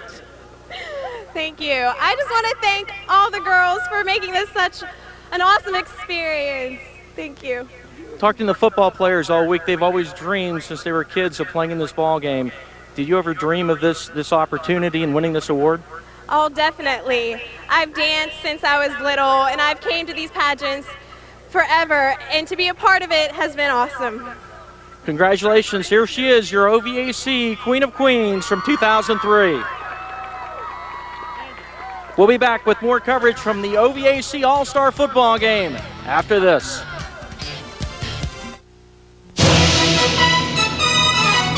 Thank you for watching the 32nd Annual Root. The most prolific quarterback in indoor football leads the highest scoring offense ever as Danny Ragsdale and the Utah Warriors invade the Civic Center Saturday, August 2nd for Indoor Bowl 3. The Greyhounds will strive for history as only a handful of pro sports teams have ever gone through a season with a perfect record. Don't miss the energy as the Hounds try to duplicate what the Ironmen did 40 years ago, win back-to-back championships. Indoor Bowl 3. Don't miss it. Welcome back to halftime festivities here at Wheeling Island Stadium. Ohio leads West Virginia 13-7 on the Smitty's Carpet scoreboard. your score at the half. And the rain has kind of shifted festivities here. We had the Queen of Queens ceremony, not the traditional way we usually have it on the field for precautionary reasons. And your winner once again was Mandy Baker from Bellaire. Congratulations to her. Your 2003 Queen of Queens winner. The band waiting to perform on the field. And you can see coming down from the sky still a pretty heavy shower here, as the players didn't see much of it. Only saw about 5 seconds of it, Coach, there in the first half. How will this change your philosophy at halftime, and do the coaches even know what the weather's doing? They'll find out when they get out exactly what the turf is going to be all about. Now, the field is in great shape. That's the first thing that you want to kind of assess. Okay, and then of course, you know, how much water are you going to have to play in. Now what they're doing, and I think it, you know, whether it's going to be a saving the field move or whether they're worried that they've got lightning forecasted or whatever, they're clearing the field for the band. The only thing that this does, and these games are great, it adds more time that those players have to sit between halves. This may be a time, and I'm not directing this game, where they may want to consider having the halftime series or the halftime show at post game, you know, and expedite the game. Now, we just saw lightning, and there's a lightning rule in existence, and if there is a lightning rule, then there's so much time that has to lapse before they can bring anybody back to the field. And so we just saw some lightning over there, and my very first game with Don Sloan last year was over in Ohio, and I'll never forget it. And matter of fact, that game got washed out that night. Yep. And there were a number of games that night, yes, sir. Opening night in 2002, that had to be pushed back until the following day, and it made for some interesting set of circumstances. It made for a lot of different things that came about that. We will continue to monitor this weather situation, but right now, for a check presentation, back down to the field, and our own Don Sloan. Donnie. And thanks a lot, Ryan. Now it's time for a very special presentation which helps make this game possible, and that's our sponsors, the Health Plan, Trinity Health System, Smitty's Wholesale Carpet Warehouse, Pepsi, McDonald's, WTOV9, and Judge David J. Scarpone. And I'd like to present this check to the OVAC's Tom Ranizak in the amount of $30,000. And congratulations, Tom, and a great job from our sponsors, and a great job with the OVAC and everything that you folks do. Thank you. As we've said many times, if it were not for the sponsors and TV9, this conference would have a difficult time running. And from all the executive board to you guys, we appreciate everything you do for us and do for the kids that this allows us to do what we need to do. And you folks at the OVAC definitely do an excellent job. $30,000 from the sponsors here, presented to the OVAC from sponsors of tonight's game. And we'll be back with more live coverage from Wheeling Island Stadium, live on WTOV9 of the OVAC All-Star Football Game after this. Rain continuing to fall here at Wheeling Island Stadium. 13-7 the score at the half on the Smitty's Carpet scoreboard. And how did those scores come about? Well, let's take a look at the first half highlights. West Virginia got a big turnover off of a fumble on Ohio's initial possession. Then the Mountaineers go to the air. Matt Wharton to Kyle Scherich for the touchdown. Add on the extra point, and it's 7-0 West Virginia. But Ohio came back. Touchdown run for Chris Wilson of Monroe Central. That was a drive that was 14 plays, 65 yards in over 7 minutes. Another 16-play drive was capped off by Ty Platt's touchdown run. That drive over 8 minutes in length. So we've seen a couple of long possessions by Ohio, a lot of ball control, and that's your scoring in the first half. Now quickly to some stats. Ohio through the air, Justin Schaffer 4 of 6 for 22 yards. Rushing, a lot of people got involved. Jordan Williams 4 carries, 23 yards. Ty Platt 13 carries, 47 yards, and the touchdown you saw. Schaffer himself 6 carries for 40 yards. Chris Wilson 7 tries for 27 yards and the touchdown. Offensively for West Virginia, Matt Wharton through the air 2 of 4 for 17 yards and a touchdown. Rushing, Flowers 1 carry for -5 yards. Beresford 5 carries for 19 yards. Wharton 1 carry, 7 yards. Jacquay Douglas 2 carries for 8 yards. So a lot of running, and West Virginia really benefiting off that first turnover, because since then Ohio's defense has really buckled down and hasn't allowed West Virginia to do much, Coach. West Virginia was very opportunistic off of that turnover. As I said earlier, they played heads-up ball. They created the turnover. They took advantage of it. They took the ball down. Good play selection, even though they only had it for a short period of time. It yielded them 7 points. And then Ohio came back, and what I actually feel is Ohio has found something. I think they found something in their off-tackle game. And, you know, you want to do different things in a game like this, but ultimately you want to play to win. So I think that they're going to be talking about what is working. You know, is there some things that we want to, you know, something else we might want to try at halftime? Their offense is conducive to whatever goes on with the weather tonight. I mean, if it rains, if the field's bad, you know, that's not going to slow them down one bit. I think that they'll be satisfied with trying to just work the ball toward the goal line. Well, we are in the midst of a developing situation here, and to further explain that, on the field is our own Don Sloan with OVAC President Tom Radizak. Don? Well, thanks a lot, Ryan, and I am with Tom Radizak, and Tom, here during the halftime, we've had a few lightning strikes. What is the rule in West Virginia, and what situation are we in right now regarding lightning? The rule in West Virginia is that you have to wait 15 minutes after the last strike. So right now we're waiting to see what it is the officials said, and if they're waiting right now, if there is another strike, we have to wait another 15 minutes. So there you have it, Ryan. At the moment, we would have a 15-minute delay. Right now, it's been 7 minutes since 7 more minutes. It's been 8 minutes since the last lightning strike. So if there are not any further lightning strikes from this time on, we can continue tonight's festivities at that point. Ryan, back to you. Don, thank you very much.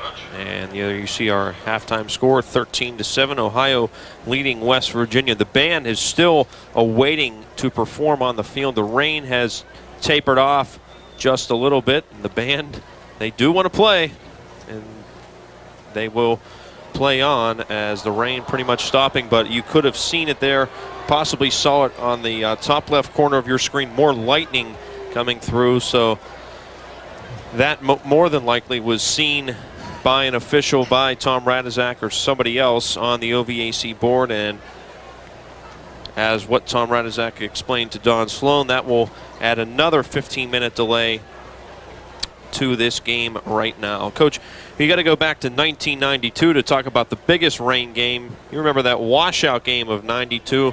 It goes down in the record books as a 0-0 tie. You remember that vividly. Yes, sir. That was quite some evening.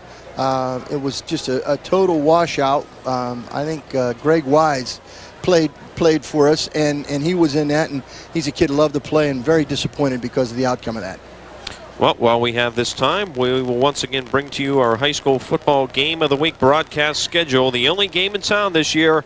Here's a look at it. August 22nd, Shadyside takes on Toronto. The following week, it's Beaver Local taking on Carrollton. Carrollton hoping to open its new stadium by kickoff of that night. August 30th, Wellsville and Steubenville Catholic Central.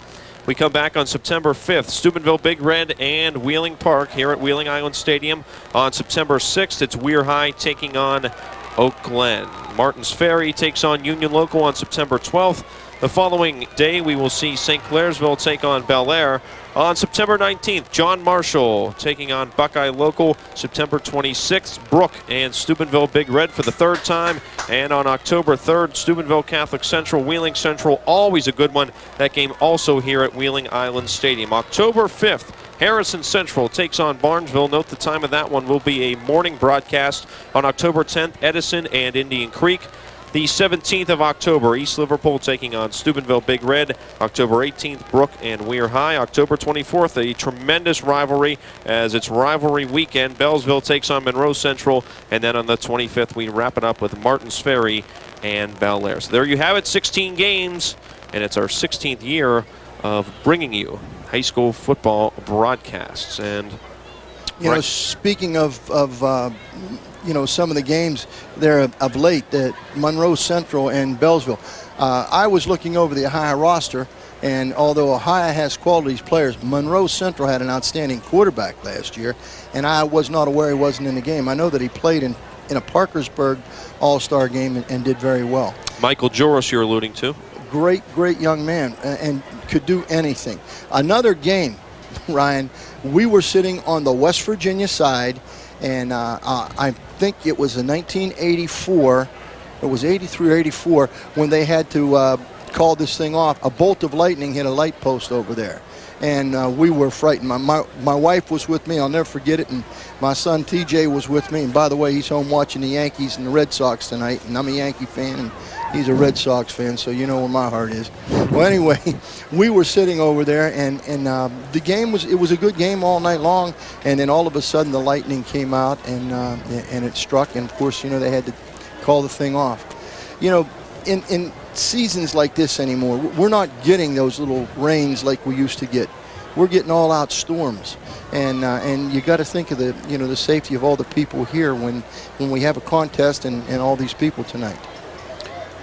Still a steady rain, nothing too heavy right now coming down, but of course the lightning, the main issue here, as everyone just at a standstill waiting to see what's going to happen as we wait for this now new 15-minute delay to pass. Haven't seen any lightning since that last bolt a few moments ago. This, of course, the 32nd annual game. Ohio leads this series 20-10. We talked about the washout and 92. And West Virginia trying to snap that 8-game losing streak, which dates back to 1994. We will continue to bring you halftime festivities and the second half, but right now, time for a commercial break. We're back with more after this.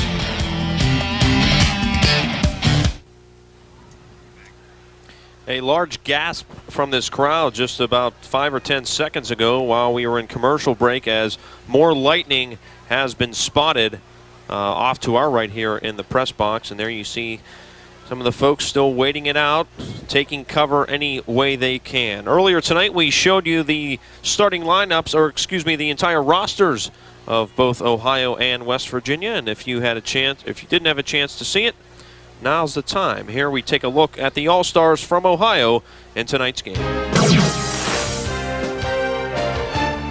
I'm Ernest Mueller. I'm the kicker, and I went to Ferry High School. Justin Schaffer, quarterback, Union Oak High School. Mike Mamone, defensive back, Ferry High School. Nick Ongley, wide receiver, D, Shadyside High School. Brian Pruitt, safety quarterback, Steubenville High School. Ben Stemkowski, defensive back, Bridgeport High School. Tyler Duvall, inside linebacker, tailback, Shandell High School. Anthony Antonucci, wide receiver, representing Toronto High School. Matt Abbott, wide receiver, defensive back, River High School. Todd Platt, running back, Ferry High School. Chris Green, outside linebacker, East Liverpool. Steve Potterjack, outside linebacker, Edison High School. Jordan Williams, best looking one of the Williams twins. I play middle linebacker and fullback, representing Coach Wright and the Beaver local Beavers. Joey Marciano, quarterback, outside linebacker, Buckeye Trail High School. Aaron Bane, fullback linebacker, Indian Creek High School. Chris Wilson, running back, outside backer, I'm representing Monroe Central High School. Mike Ferlini, inside linebacker, Shadyside High School. Ryan Miller, No. offensive guard, Steubenville Catholic Central. Travis DeZordo, center, defensive tackle, representing the Wildcats of Edison High School. Chris Carroll, defensive end, River High School. Michael Edwards, offensive guard, Ferry High School. Chris Fankhauser, offensive tackle from Edison High School. Jared Williams, the better looking and tougher Williams brother, defensive tackle, representing Coach Wright and the Beavers of Beaver local. Brian Davis, offensive tackle, East Liverpool High School. Dustin Kendall, offensive guard, defensive end, Buckeye Local High School. Michael Price, defensive tackle, Cambridge High School. Mike Van Vollenberg, offensive guard, Steubenville High School. Clay Boston, defensive end, Blair High School. Chad Barker, tight end, representing Barnesville High School. Joey Crum, wide receiver, safety, representing Belleville High School. Shane Rose, wide receiver, defensive back, Wellsville High School. Dan Cisnevich, tight end, defensive tackle, representing Coach there in East Liverpool. Logan Mel, outside linebacker, St. Clairsville High School. And while you were meeting the Ohio All-Stars, that sky there produced even more lightning during those player introductions. So we're looking at yet another 15-minute delay here at halftime of the OVAC All-Star Game, where Ohio leads West Virginia by the score of 13-7. So you met the Ohio All-Stars. Now the men across the field. Here are the West Virginia All-Stars. Scherich, wide receiver, Brooke High School. Anthony Cecchini, cornerback, the Brooke High School. Jacques Douglas, tailback, Ware High School. Matt Wharton, quarterback from Glen High School. Luke Myers, wide receiver, defensive back, representing the Blue Dawns, Madonna High School. Derek Kocher, defensive back, Magnolia High School. Kyle Hours, strong safety, Oakland High School. Scott Johnston, wide receiver, linebacker, Weir High. Harry Ciccarelli, linebacker, Madonna High School. Rob Jones, quarterback, Tyler Consolidated. Ryan Thomas, strong safety, Tyler Consolidated High School. Justin Berger, fullback and linebacker, Cameron High School. Nick Stefano, tight end, William Park High School. Jeremy Coyne, middle linebacker, Glen Central. PJ Others, Cameron High School, running back, linebacker. Taylor Frankovich, linebacker, Weir High. Steve Flowers, running back, Oak Glen. Sam Blatt, center, Magnolia High School. Matt DeSantis, outside linebacker, Wheeling Central. Mark Daddy, defensive end, Payton City High School. Patrick Gillen, offensive tackle, Oak Glen High School. Bill Whitehill, guard, Oak Glen High School. Paul Duffy, guard, defensive end, Madonna High School. Frank Rocchio, defensive end, Brooke High School. Tucson Hill, offensive tackle, defensive tackle, Lindsley. Bruce Fowler, defensive end, Wheeling Central. Steve Scrapback, offensive tackle, Wheeling Central. Luke Krasinski, defensive tackle, John Marshall High School. Kevin Scott, offensive guard, Wheeling Park High School. Ryan Vueslick, receiver, John Marshall. Josh Cusick, kicker, Brooke High School. Dan Miller, defensive end, John Marshall High School. Justin Wood, free safety, William Park High School.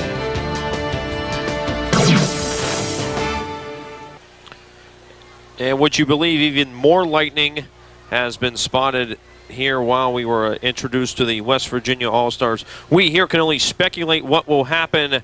So let's go to our expert who can possibly lend us a hand as to what may happen down here. Meteorologist Dave Williams back in the Storm Team 9 Center. Dave, what's going to happen down here? How much longer will we be in a delay? Take it away.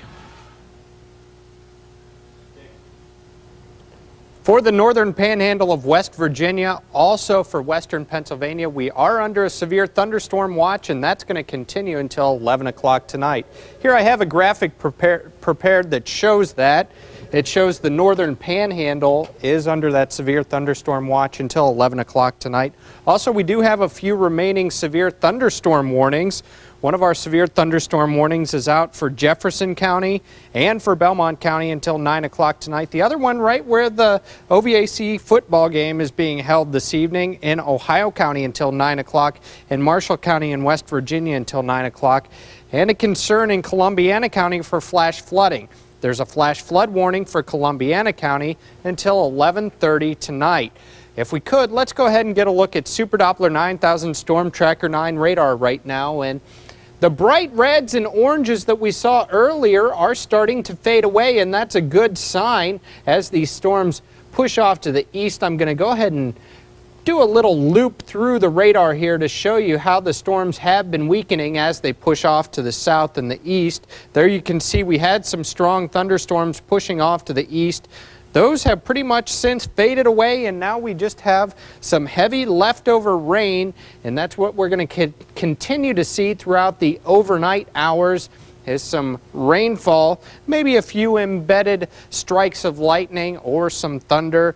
The main things you're going to want to watch out for the rest of the night tonight are some strong gusty winds, also a little bit of lightning, but very heavy rainfall, and that produces some flash flooding, especially for you folks who are in Columbiana County. You're under that flash flood warning until 11:30 tonight. Don't try to drive through a flooded roadway. Sometimes it appears that water is pretty shallow, but sometimes it's a lot deeper than you had assumed.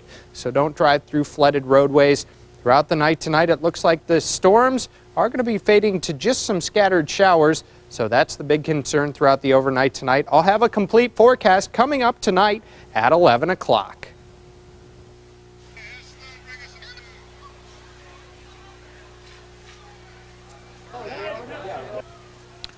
So there you have it, the update on the weather situation this evening. And while Dave Williams was bringing you that update, even more lightning spotted over the south end zone here at Wheeling Island Stadium. Well, how are fans doing during this delay? Our own Don Sloan has some fans with them, and probably something else interesting. Donnie, what do you got? Oh, you want me? Doggone it, every time I pick up some food, you guys always make me want to work. Well, anyway, I found the nachos. We are back down underneath the stadium with the rain and everything outside. I want to go where it's dry. And I'm with Bryan Felici. Bryan, pretty busy down here with the concessions. Right. This is the Wheeling Park High School Band Boosters. This is one of our biggest fundraisers of the year. Don. So how much food do you think you guys will go through tonight? Well, we're running out of about everything we're serving. Pizza's gone, pepperoni rolls are gone, our bottled products are going fast. We're selling everything we got. Well, I've got my nachos. I need some hot dogs, so save me one hot dog, okay? Don't worry, we'll fix you up.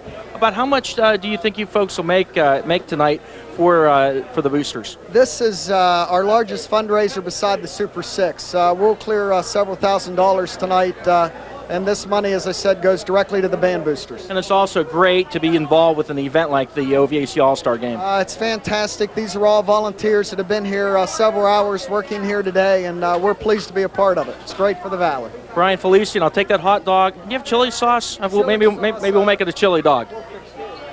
Let's see, who else can we find back here? Oh, wait a minute. I think I might find somebody famous here. Sir. I'm not sure. Well, 1 minute, I'm going to take him away from you. You're a singer, right? Yeah, my name is Tim McCoy. I think this guy's B.E. Taylor. We got any Vitamin L back here? If you could buy, I'm sure they'd sell. Vitamin L! Anyway, how fun is it to work back here in the food stand? Do you need a water? You need a Pepsi, a Diet Pepsi? We got it all. I want a regular Pepsi. Let me see how quick you can do it. Pepsi. Regular Pepsi. B.E. Taylor. Not too many times you get a famous guy to wait on you. Let's check out back here. What do we have here? Vitamin L. I love that song. I remember that from way back when. What do we have here? Don't worry, I will not steal your nachos. Are we having fun at the OVAC game so far tonight? Yes, I'm so excited. My boyfriend's playing and they're winning, so that's awesome. I would guess, but I don't want to get in trouble. Who's your boyfriend? Michael Price from Cambridge. Mike Price, he's a pretty good wrestler, so I imagine you follow wrestling and the football. Yeah, I was a stat girl this year, yeah. And I think Mike's doing a pretty good job tonight on that defensive line. He's doing really well. I'm really proud of him. Another guy that's doing a good job, Christopher Wilson from Monroe Central. We got a Monroe Central guy here. What's your name? I'm Buck Wiley. What do you think about your guy? Monroe Central scores the touchdown, Chris Wilson. Oh, he's awesome. It's great. Well, here we are. We're talking to the fans and the folks making food. One more time. B.E. Vitamin L. Give me one more. Yeah. All right, Vitamin L, back up from the downstairs to the upstairs. Back to you. Oh my goodness! Nothing like live television and Don Sloan with a microphone in his hand. And if you watched our Jamboree in the Hills coverage, there was OVAC Cam version of Jambo Cam. Don Sloan hanging out down in the concession stand. His second favorite place to be, I guess, besides his wife's kitchen. Nonetheless, Donnie hanging out in anyone else's kitchen for that matter. But concession stand's doing well tonight because of this delay. A lot of people flocking to get their favorite food product, and as they mentioned, a lot of things are sold out. I'm rejoined here by head coach Bud Billiard. And coach, what's going on in the locker room right now? Do you anticipate probably a concern for a coach would be that these players are not loose anymore? They're spending a lot of time sitting around. Well, I've been kind of looking around, during this interim period, and I see that the kids are outside the locker room, which is good. They need to get fresh air. The other thing that is good about this situation, that when the game does get started, these kids do not get drenched in that downpour of water. So they're sitting in relatively dry uniforms, and that's something that means a lot, because anybody that's played the game or have coached, young men, and they've had to be out in a bad scene where the weather was bad and go in at halftime, it just adds that much more to the misery when you have to wait, because you like halftime to be an informative period where you can go in there and talk about what you want to do, get a short breather, regroup, and then go on. So I think that right now what they're trying to do is really pacify them, some way to occupy their time and try to keep them focused somehow. And you see on the sideline, the near sideline, the Ohio sideline, a lot of the OVAC brass discussing with some of the officials here at Wheeling Island Stadium what's going to happen, what they plan to do if, in fact, this lightning and rain keeps up. So the band's still waiting to play. The players are just outside the locker room now, have their shoulder pads off, just kind of waiting this thing out right now. But there's a new clock every time we have a bolt. We just had another bolt of lightning. Right now, Don Sloan is joined by somebody downstairs. Donnie, who do you have? Well, thanks a lot, Ryan. I'm with Ross Stoltz of McDonald's, and McDonald's long-time part of the OVAC All-Star football game and a proud sponsor of the McDonald's All-Star Band. Correct. I think it's been about 30 years we've been associated with the band, since the very beginning of the band. McDonald's always very big in being involved in the community, and I think that's a big reason that you folks get involved with this football game and the band. Right, and speaking as a former band parent, my son played in this band and he helped out this year. We're very proud to be associated with something like this. This is great. And you've done it for a number of years, and I think just the tradition has to be an appealing aspect. Right. And the geography too. We go all the way up to Toronto, all the way down to New Martinsville, Payton City, St. Clairsville, the whole valley. And there's 4 other operators who help with the sponsorship of this. 1 or 2 of them were present earlier this evening, and I think they left right as the rain was starting. But it's a group effort. And also looking at the McDonald's charities and Ronald McDonald House. There's so many different charities that McDonald's is involved in. Right. That's Ray Kroc, the founder. One of his early philosophies was to find a way to give back to the community, and that's been drilled into us since I've been with McDonald's for over 30 years, and that was drilled into me when I was a crew person, working first job I ever had. And Ross Stoltz of McDonald's. McDonald's definitely putting a lot of smiles on faces here tonight at the OVAC All-Star Game. Heck, I even saw Ronald McDonald here just a little while ago. Guys, back to you.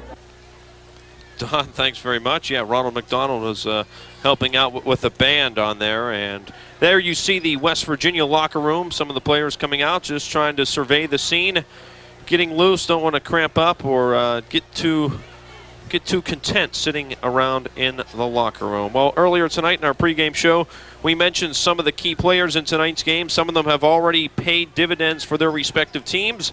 Let's once again bring that to you as Don Sloan takes a look at some of the key members of tonight's OVAC All-Star Game. The Ohio offense will feature Union local quarterback Justin Schaffer. The strong-arm Schaffer can air it out. He can also tuck it down and run with it at any time.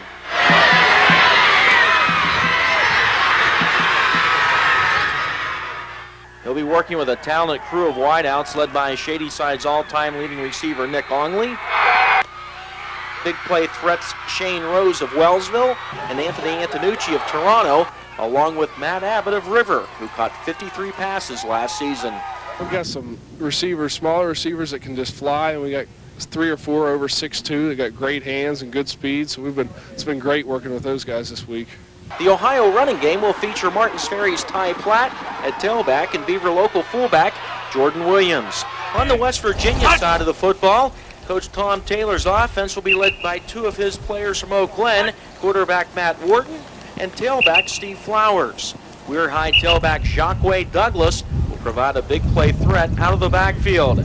We're concerned about his speed, and getting him, to the perimeter, and I'm sure they're, going to try to do that in a variety of ways, and they have, a good inside running game, and some real good receivers that can get down the field and force you to defend the width and depth of the field. Catching the football will be Kyle Scherich of Brooke, along with Ryan Vucelik of John Marshall. And watch out for the tight end, Duke recruit Nick Stefano of Wheeling Park. We need to control the clock. They have a little more explosive offense than we do right now, and we'll have to run in and pound it to him, then hopefully get some big plays down the road. He runs very well. He catches well. Dan Miller, the other tight end, is extremely tall and fast and catches well. And with the wide receivers we have, we feel we can throw the ball and find kids that are open. We have a nice package of receivers. If we control the ball and we can run the clock and get first downs, it's real hard for the other team to score. But realistically, they have a good enough defense and offense that we're going to have to play both sides of the ball to win the game.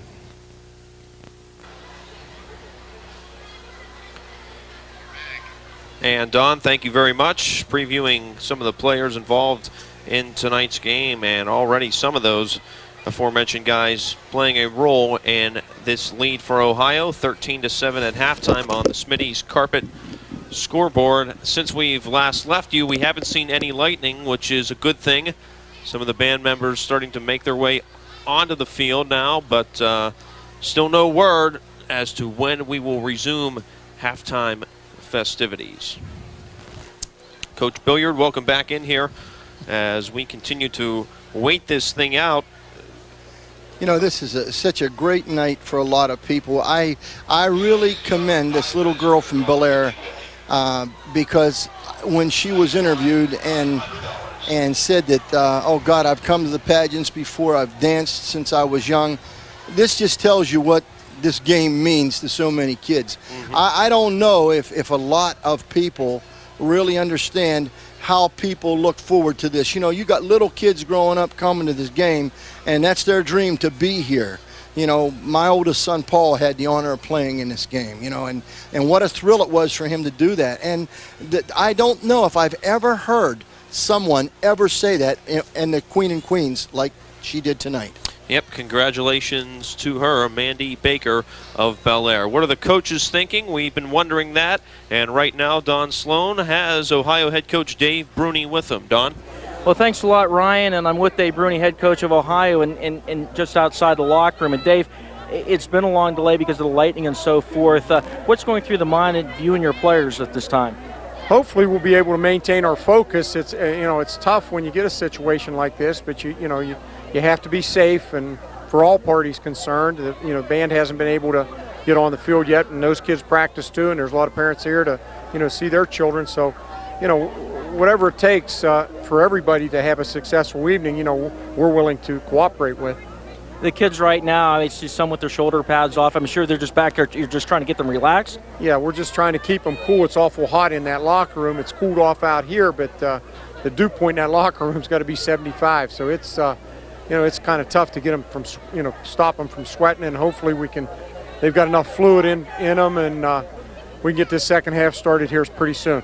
Talking about the first half a minute, West Virginia got the turnover, capitalized, they took the lead, but then your team really did an excellent job of a power running game, I thought, and ended up taking the lead.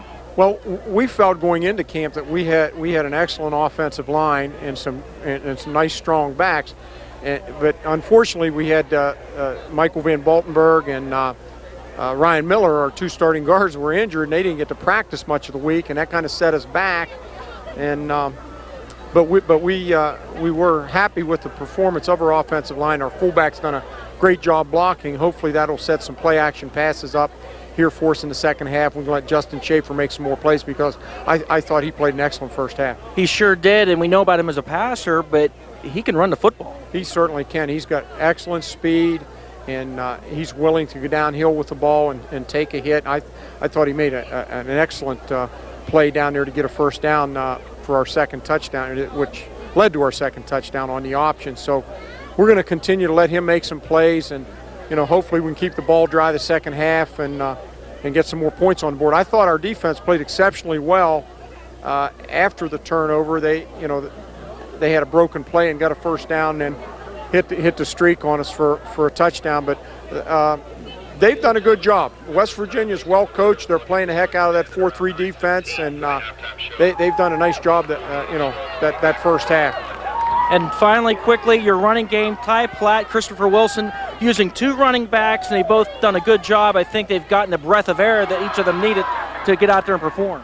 Well, and again, those guys will be the first to tell you, that offensive line, those are the guys that, win and lose the football game. Those that run the ball and catch the ball and throw the ball, can't do those things without those boys up front. And they put in a hard week, and our kids are running downhill with the ball, those backs you mentioned. And we also want to mention the 2 fullbacks, Aaron Bane and Jordan Williams have been doing a terrific job blocking as that offensive line. So we're real happy with it right now. Head coach Dave Bruney, I'm letting him go back to the locker room, and we will take a quick break.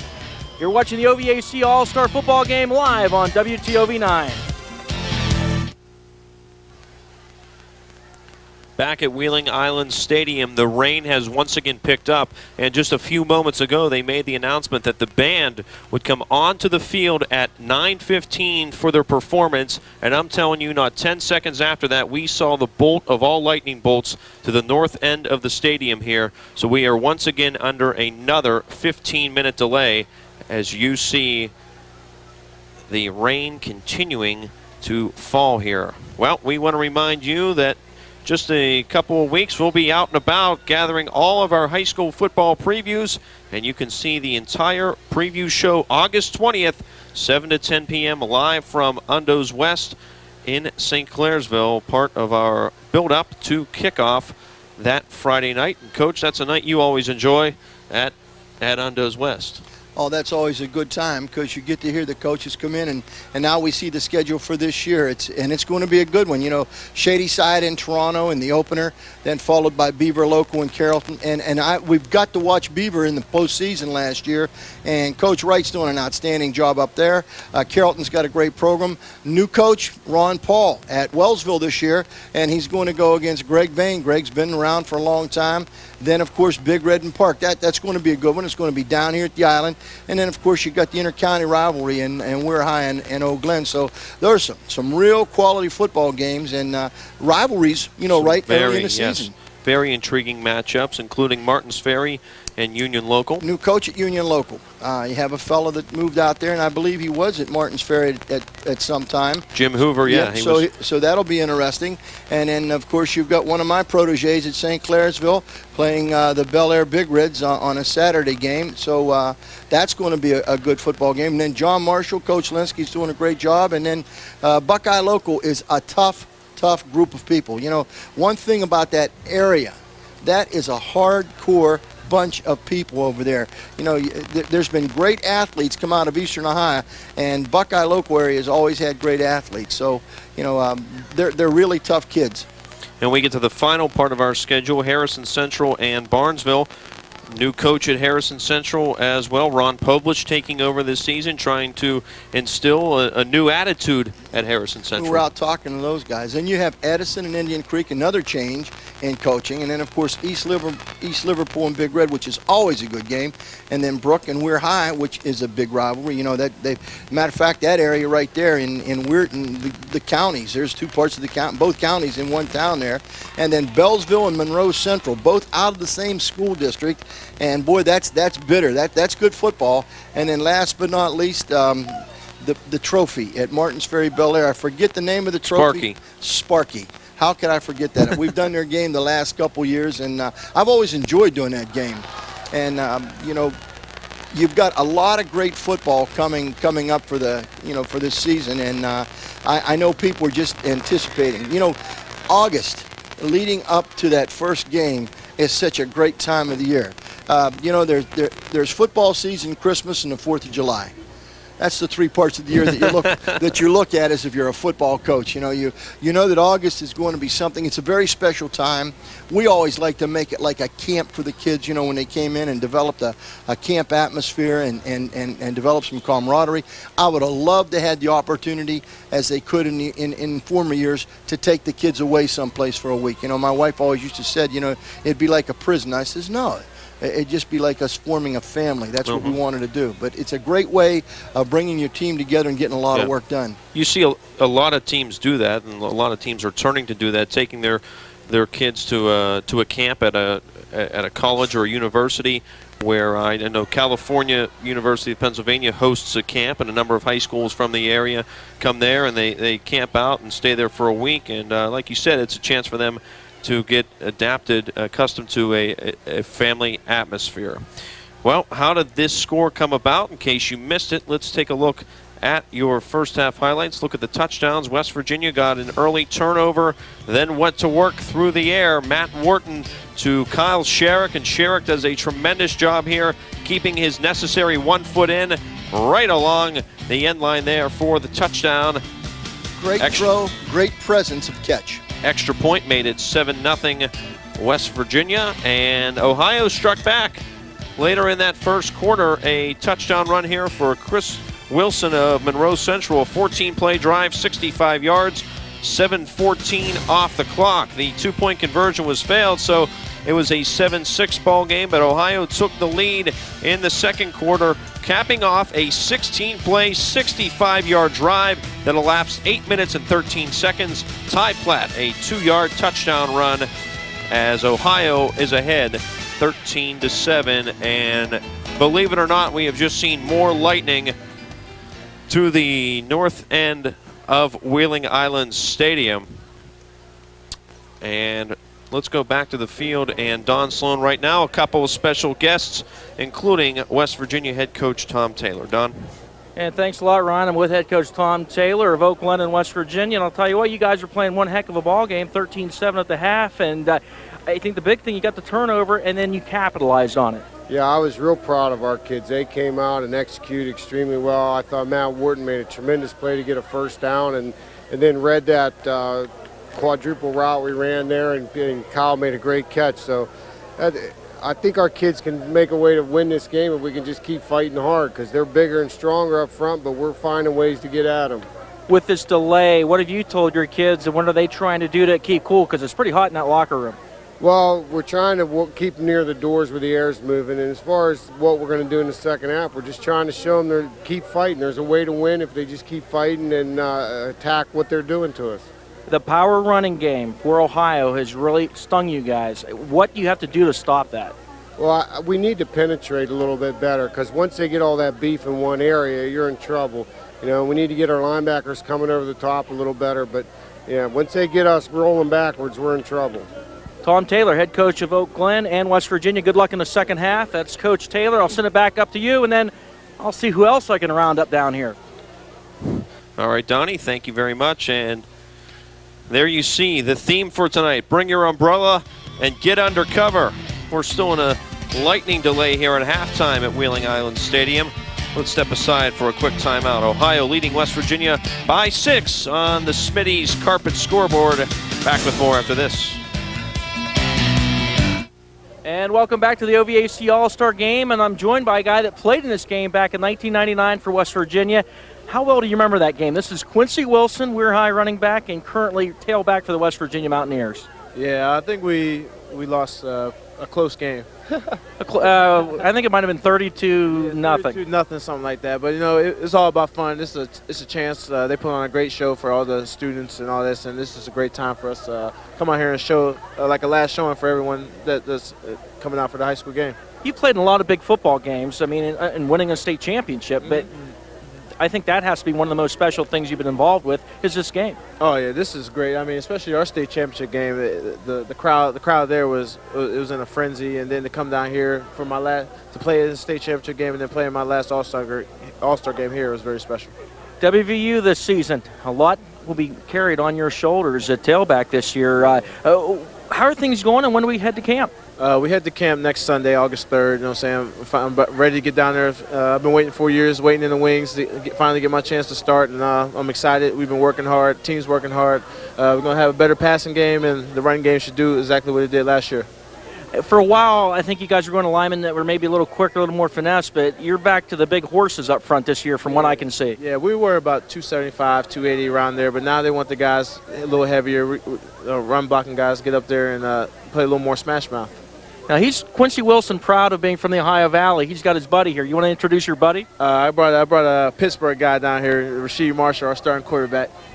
Rasheed Marshall, starting quarterback for WVU. What do you think about your first visit to the OVAC Allstar Game? It was all right, you know. The rain would have held off, but you know, other than that, I seen some good players out there, you know. But you know, hopefully this rain hold off and we get to see some more.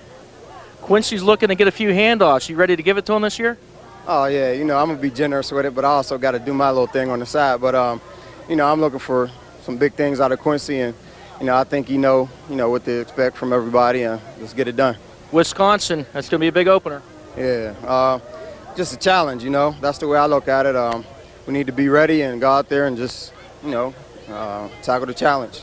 Rasheed Marshall and Quincy Wilson of the West Virginia Mountaineers. We're going to take a break and be back with more OVAC All-Star football after this.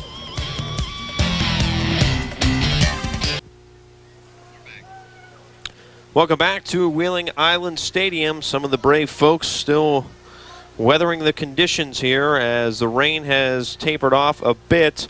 We're still in the midst of an excessive lightning delay that has now reached over 1 hour in length. As the band's still waiting to come on to the field.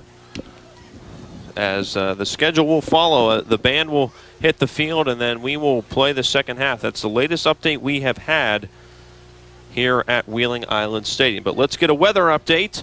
Standing by in the Storm Team 9 Weather Center is meteorologist Dave Williams. Dave, take it away. Give us an update on tonight's weather. Thanks, Ryan. Well, we are looking at some better weather conditions for the most part, but still some scattered lightning spread throughout the Ohio Valley. First of all, the first good news, we're going to take a look at the current severe thunderstorm watches. Most of the Ohio counties, in fact, all of the Ohio counties, no longer under a severe thunderstorm watch. We do have the northern panhandle of West Virginia, Marshall, Ohio, Brooke, and Hancock still under that severe thunderstorm watch until 11 o'clock tonight. However, it does look like the severe weather threat has passed by. We do also have a flash flood warning for Columbiana County until 11:30 tonight. And that's because of some very heavy rainfall that passed through Columbiana County earlier this evening.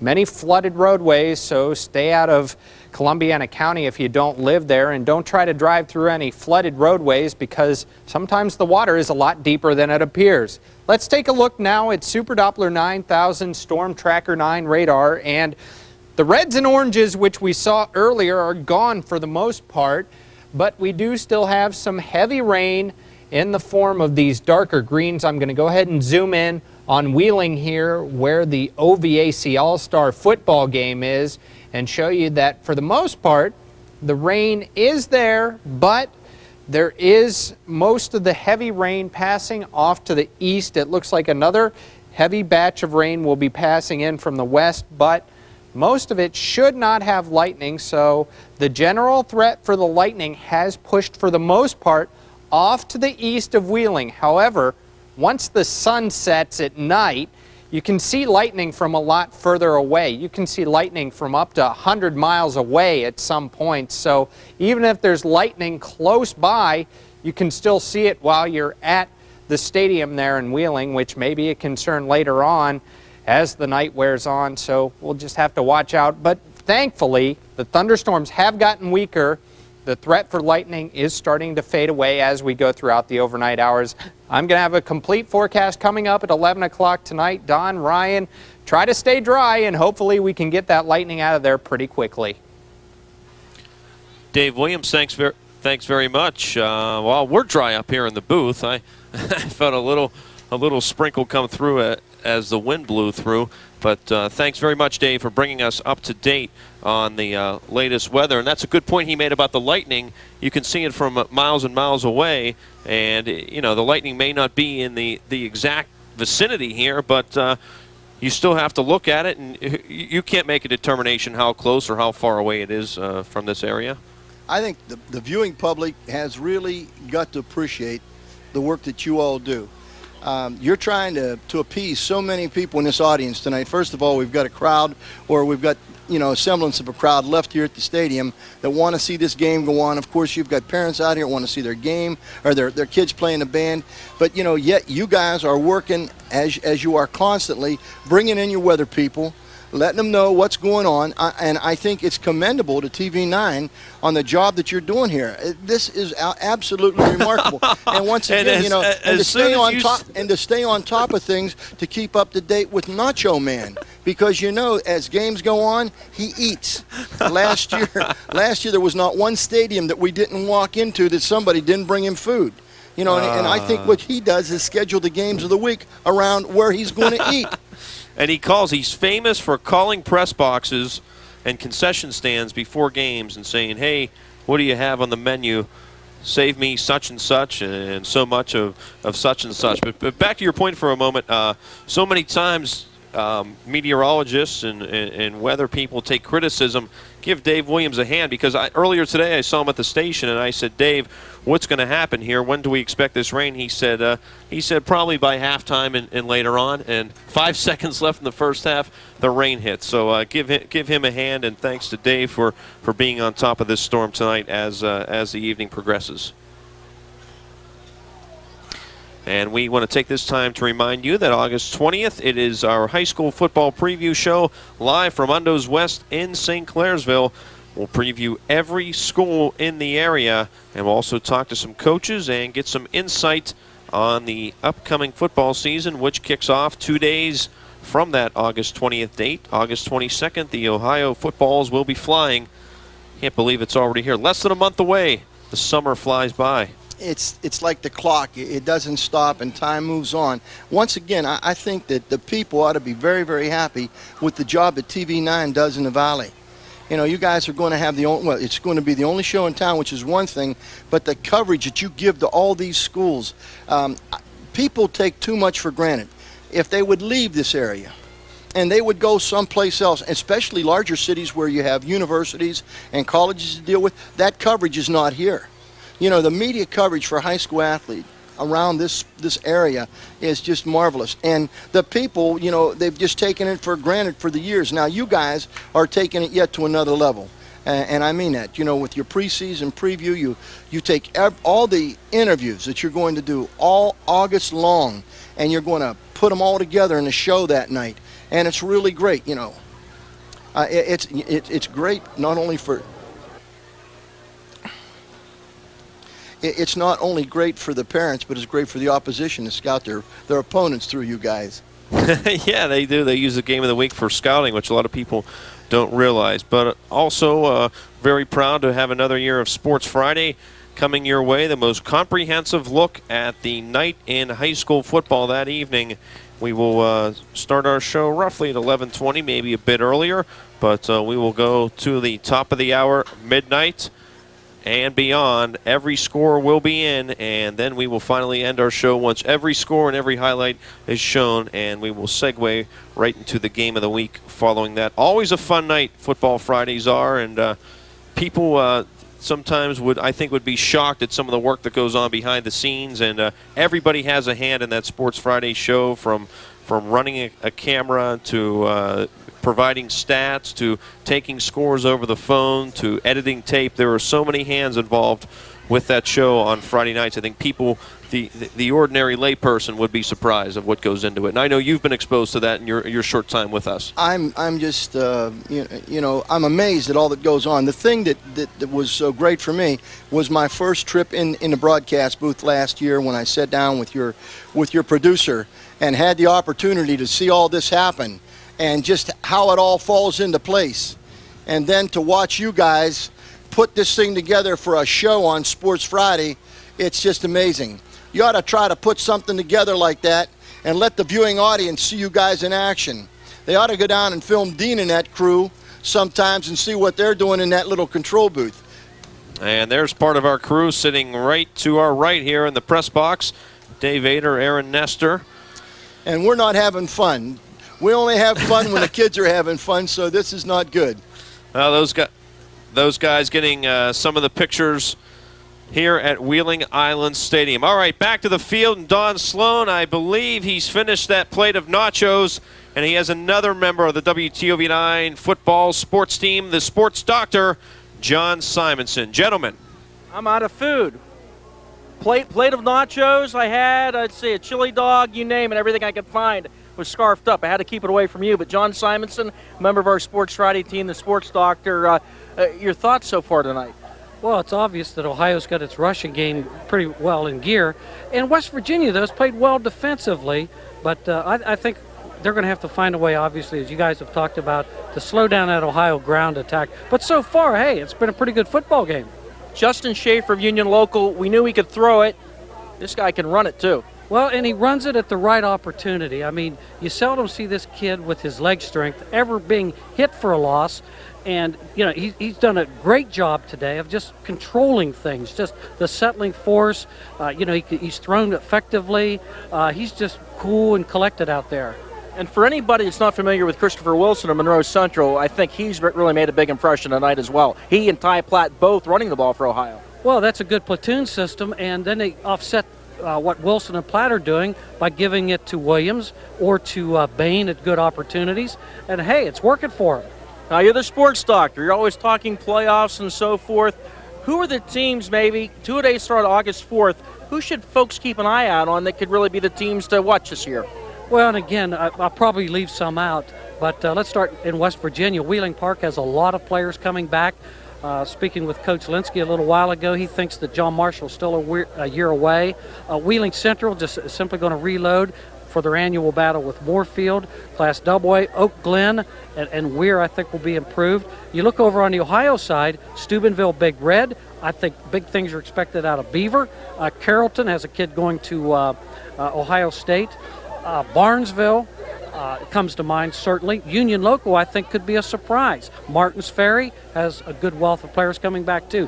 I don't know if we're going to have an outstanding team that we says, look, this team's going to be playing in the championship. But I think we're going to have a lot of good teams. And a lot of coaching changes this year. Ronnie Poblish is back at Harrison Central, coached at Caddis years ago. Sam Fornsaglio coached at Caddis years ago as well. He is now at Claymont, where they've got everything tailback Tyvon Harris. They should be good. Claymont, Harrison Central, Poblish, Fornsaglio head-to-head in the opener. That should be interesting. Well, not only that, but we've been hearing for a couple of years that Harrison Central is a couple of years away. Give Poblish a year, and I think Harrison Central is going to be a very formidable force. So we're ready, and it won't be long. And our first game of the week is Toronto and Shadyside. And that's a dandy, too. I mean, you see some of these kids from those schools every year in this game, and two pretty good programs right there. And finally, college football, you follow that as well.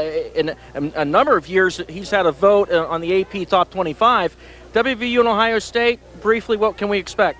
Well, obviously, Ohio State will have a bullseye on their chest all year. They have a pretty tough schedule that begins with playing against some Heisman Trophy candidates.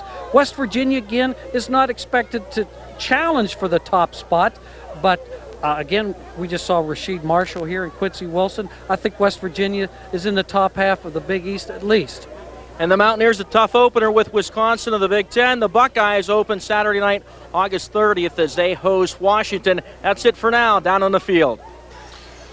Don, thanks very much. John Simonson joining Donnie. And I don't want to jinx anything right now, but we haven't seen lightning in some period of time now, so we could be just a few moments away from the band taking the field, which will be followed by the start of the second half, as we are still in a lightning delay, which has now reached about an hour and a half. There'll be some jubilation if anything would happen. Band members take the move toward the field, and I know that's going to encourage the players to say, hey, let's start getting ready for this thing. I really don't think, because of how warm it is, and it's really not a bad evening right now, that it's going to have that much of an effect on the kids. You know, I think they want to stretch real good for the second half, get a little blood moving, but the weather itself, on a night like this, in this rain, this is fun for kids. They love playing in this stuff, you know, and it's getting to do what mom and dad didn't want them to do, go out and play in the mud. And that's the fun part of it. Look at them. They're liking to stand out there and talk about things. You think they're worried about the water? Nah. That's good. This is just a great thing for the kids. The only thing is like George Kellis was talking before the game when I spoke to him, he says if Mother Nature can just cooperate for a little while. But see, that's the party that we have no control over. And what happens, happens. So I think what we're going to see, Ryan, hey, we've got some action here for the band. So let's see if we can make something happen. The band will take the field. The players will head back to the locker room. And we will continue our festivities this evening as the rain's still coming down, but rain not the issue. The lightning has not been spotted in the past 15 minutes, so the band with their instruments worked so hard and practiced this week and waited out that storm. I hope this works out for Dave Williams, so help me, because he did such a great job of trying to, inform the people as to what things were all about. And I just hope that what Dave was talking about is going to come through. So, Dave, here's hoping that your call was a good one right now. And it's so encouraging to see the band. And I really, really appreciate the band kids because they've worked so hard to put this show on. And, tell me, you think they're not pumped up? These guys are just like kickoff right now. The adrenaline's rushing. Look at them. They'll be running around, bouncing around. And I really enjoyed talking with the band kids when I was coaching. It was really a treat because, really, they're disciplined. They're enthused about what they do. And I know they're going to put on a nice performance for the people here. And ordinarily, throughout the regular high school season, you would see a band performance at halftime either canceled or postponed to the end of this game. But this is as big, we talked Ryan. about, this is a big huge deal. You're it's not a big talking, honor correct. To be in this band, and they put so much hard work, and they helped to raise money for tonight's event. So they deserve this honor and deserve their time in the spotlight here at halftime. As the gentleman from McDonald's said, we've got kids from all over the OVAC, and that's bringing all these kids. The remarkable thing, and I always said this, if we could get one play to function like a formation of a band, I would be happy. I think it's amazing. And as I alluded to Jay Drury and Aaron Sisk earlier in the broadcast, these are outstanding teachers. They're beautiful at what they do. And you watch and see, these kids will come out and they'll be sharp. It'll be a great halftime performance. Now the focus in the locker rooms, of course, now hey, we're a few minutes away from getting back onto the football field. When those kids hear these drums, let me tell you something, that adrenaline starts pumping. If you're a football player and you don't start thinking about hitting when you hear them drums, get out of the unit. There you go, right now. And with that, after a long wait, ladies and gentlemen, the OVAC All-Star Marching Band, presented by McDonald's. Take it away.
West Virginia with the Class 18 celebration.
influential musical groups of all time, the Fab Four, across the pond in England, gave us this classic rock tune. Here's the famous Beatles tune, I Saw Her Standing There.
Allstar Band would like to bring the portion of the halftime ceremony to a close with a beautiful rock ballad, which emerged from the turbulent era of the 1960s, featuring trumpet soloist Mark Fox of Steubenville Central High School, and Lisa Bach from Harris Central High School, and Veronica Yesick from Harris Central High School. Ladies and gentlemen, a lighter shade of pale.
good. There you have it. One awesome performance by the McDonald's OVAC All-Star Band. Halftime festivities wrapping up.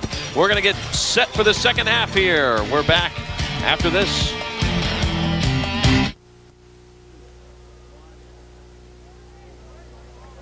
And we are back live at the OVAC All-Star Football Game, and time now for a special presentation to a member of the McDonald's All-Star Band, and it's the OVAC WTOV9 McDonald's $1,000 scholarship, and the recipient is Ben Fodor from Brooke High School.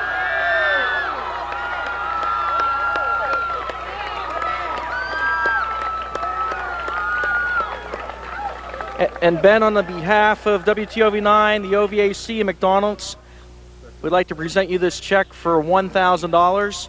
And Ben, congratulations. Thank you very much. McDonald's All-Star Band had to be a real privilege and an honor to get to play in the band and talking to everybody in the band before you guys went out. You guys were really wanting this rain to stop so you could get out and play.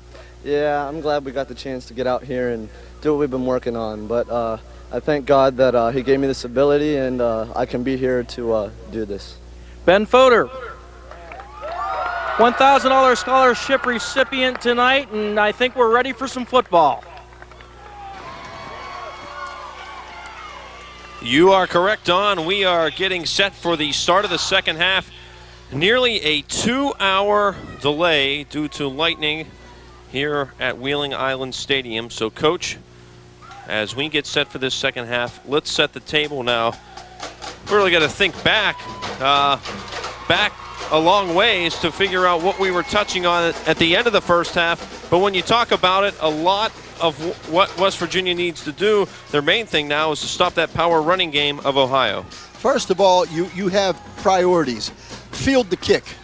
Okay, you had a little bit of dampness coming down right now, and this game is real. It's real tight. And you know, we can't say that point that Ohio, doesn't have, that 14th point, it's not looming big, but it can. That's the first thing. And I think that what West Virginia has to do is get the ball first. Try to advance the ball, okay, off the kickoff. They've got a good little quick kid back there that can get them more yardage and maybe get them good field position. Then they have to go to work from there. Before they stop Ohio, they have to move the ball on Ohio.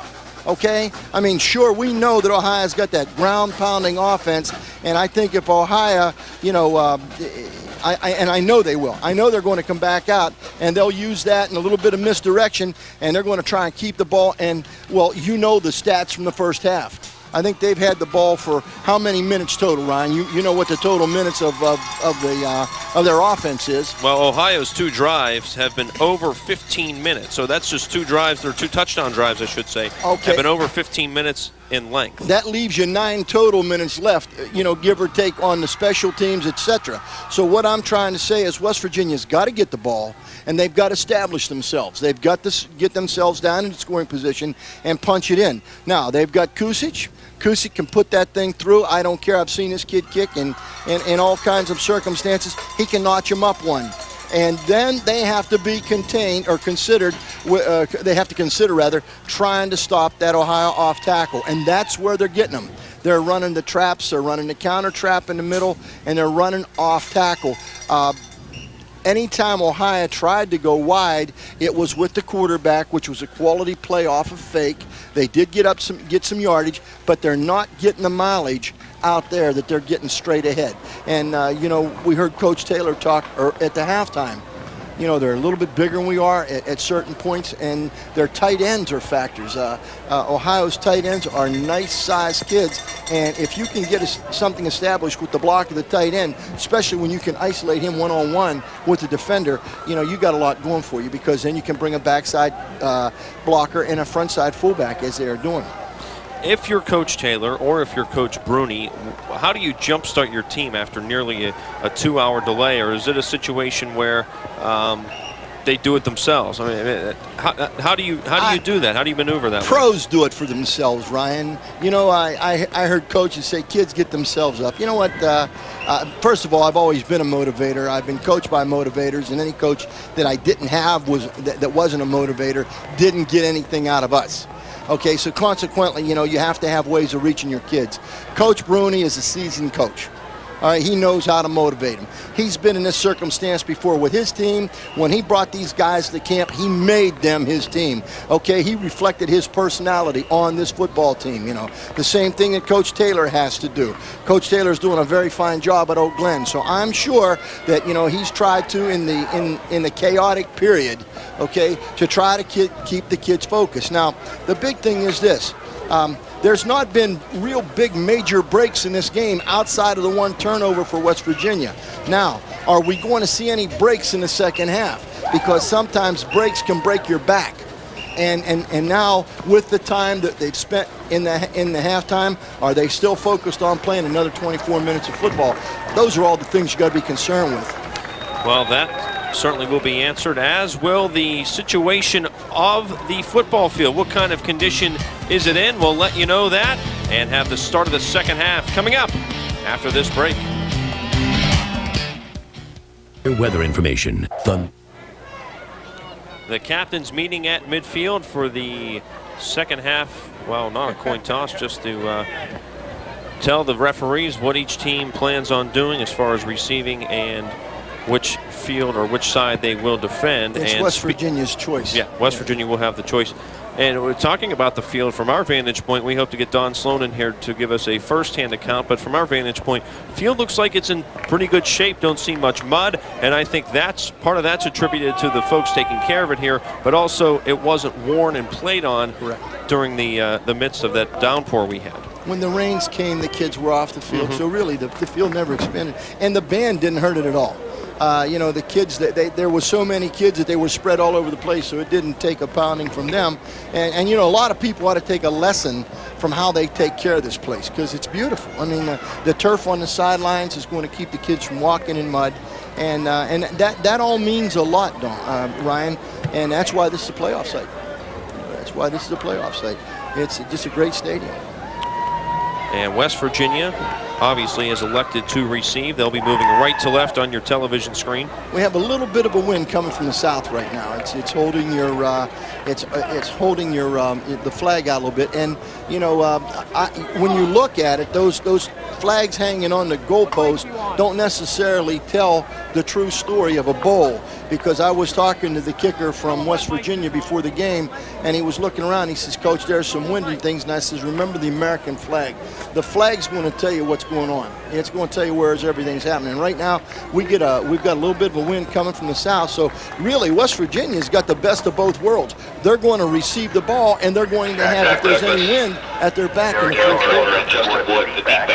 Mueller from Martin's Ferry will kick it away. Back deep, Kocher, Wood, and Jacque Douglas. So here we go. After a 2-hour delay, we are back underway at the OVAC All-Star football game. And something you talked about, Coach, maybe a slippery football. Douglas having problems with it and may have some footing problems. Finally corralled as he crosses the 10-yard line. Remember what I said. Field the ball first, then worry about anything else. Don't run before you get it. Mueller kicked a nice ball. That ball was caught inside the 5-yard line.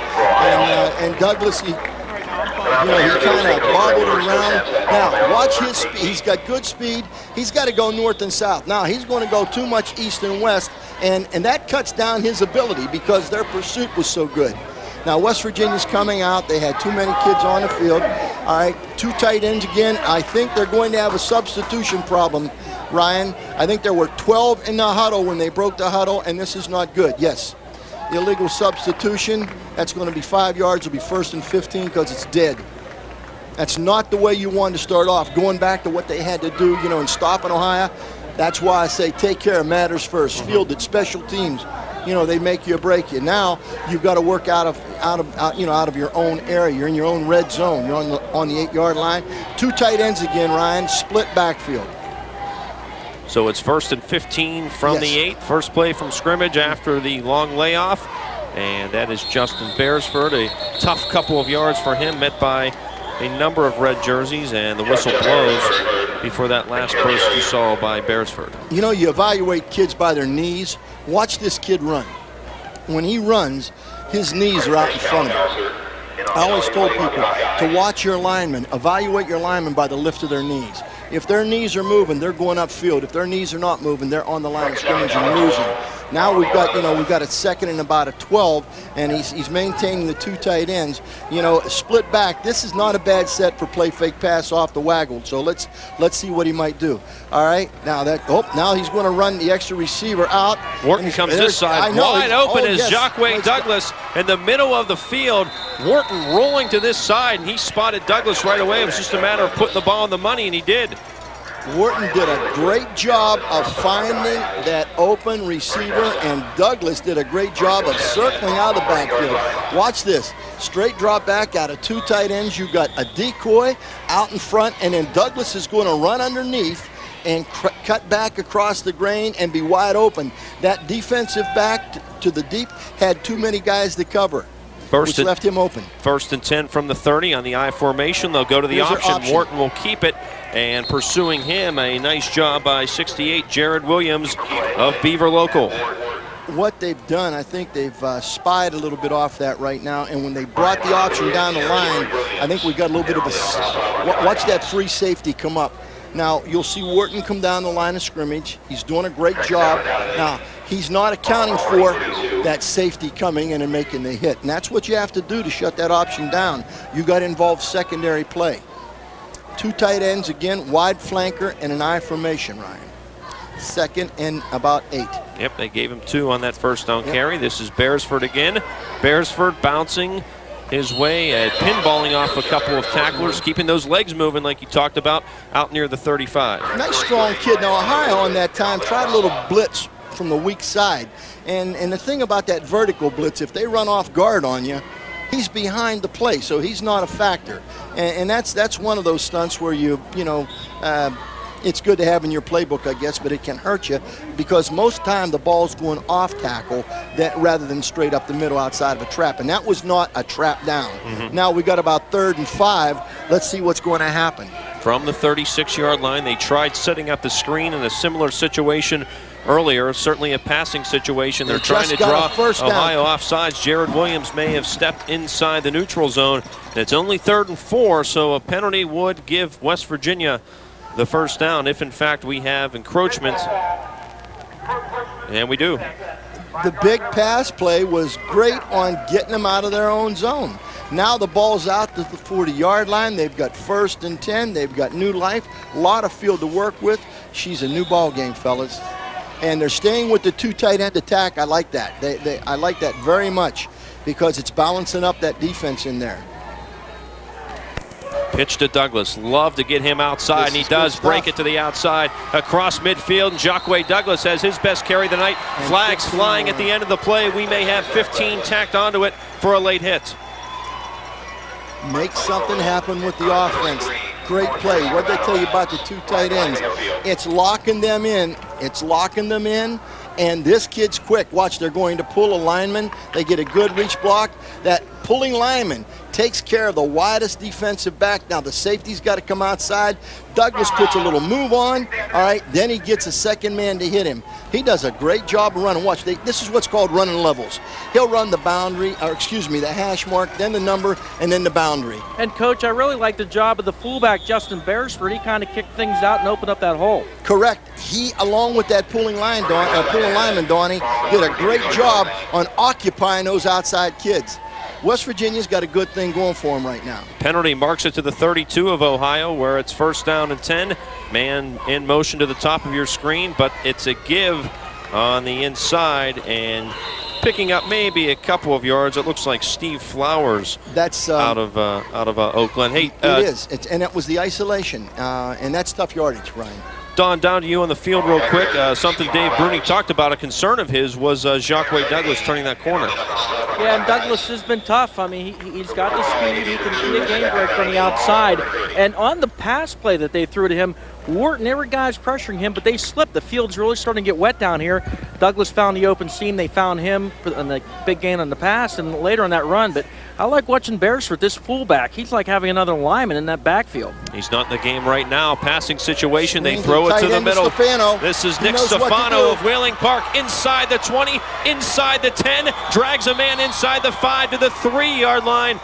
Boy, was that a pretty looking play, set up beautifully from the get-go. What did I tell you about the 2 tight ends? Oh my goodness, that was sweet. They've got the 2 tight ends set, then they put 2 flankers in, and they had them spread. They had them spread across the field. Now he's going to retreat. Look, he's not even showing any signs. The running back, he's decoying people. Now look at this. Stefano sets, he's wise. Look at this. He finds the boundary. And that's what's wise. You take it to the boundary, and you can get measurable yardage. And great execution, Coach. It's hard to believe these teams have only been in camp for about a week. Oh, Donnie, I'll tell you what, very impressed with what they're doing. Now we've got an I formation out of the West Virginia team, and they're going to give it to Douglas. Great blitz by the inside and stopping them. They needed a big defensive play down here, Don, for something like that. So that was good. Now they went to the power I, and what happens with the power I, you know, you're going to restrict things, see? And Douglas is pretty much the key on that. So if they got to fill out that Mike linebacker, he's just got, you know, he's got open territory on the running back. I think that was Chris Green of East Liverpool. He was untouched. Yep. Made a great stop. And now let's see what West Virginia's thinking is now. Okay, they're going back to the power I. I think, you know, you may want to think about some play fake passing right now. How about Scherich top side, Coach? Well, you know, that's a one-on-one situation. I think you got play fake pass. That's the away route. He wants to look for it. Wharton throws off his back foot. Scherich redirects, catches it for a touchdown. He caught it when he was across the plane.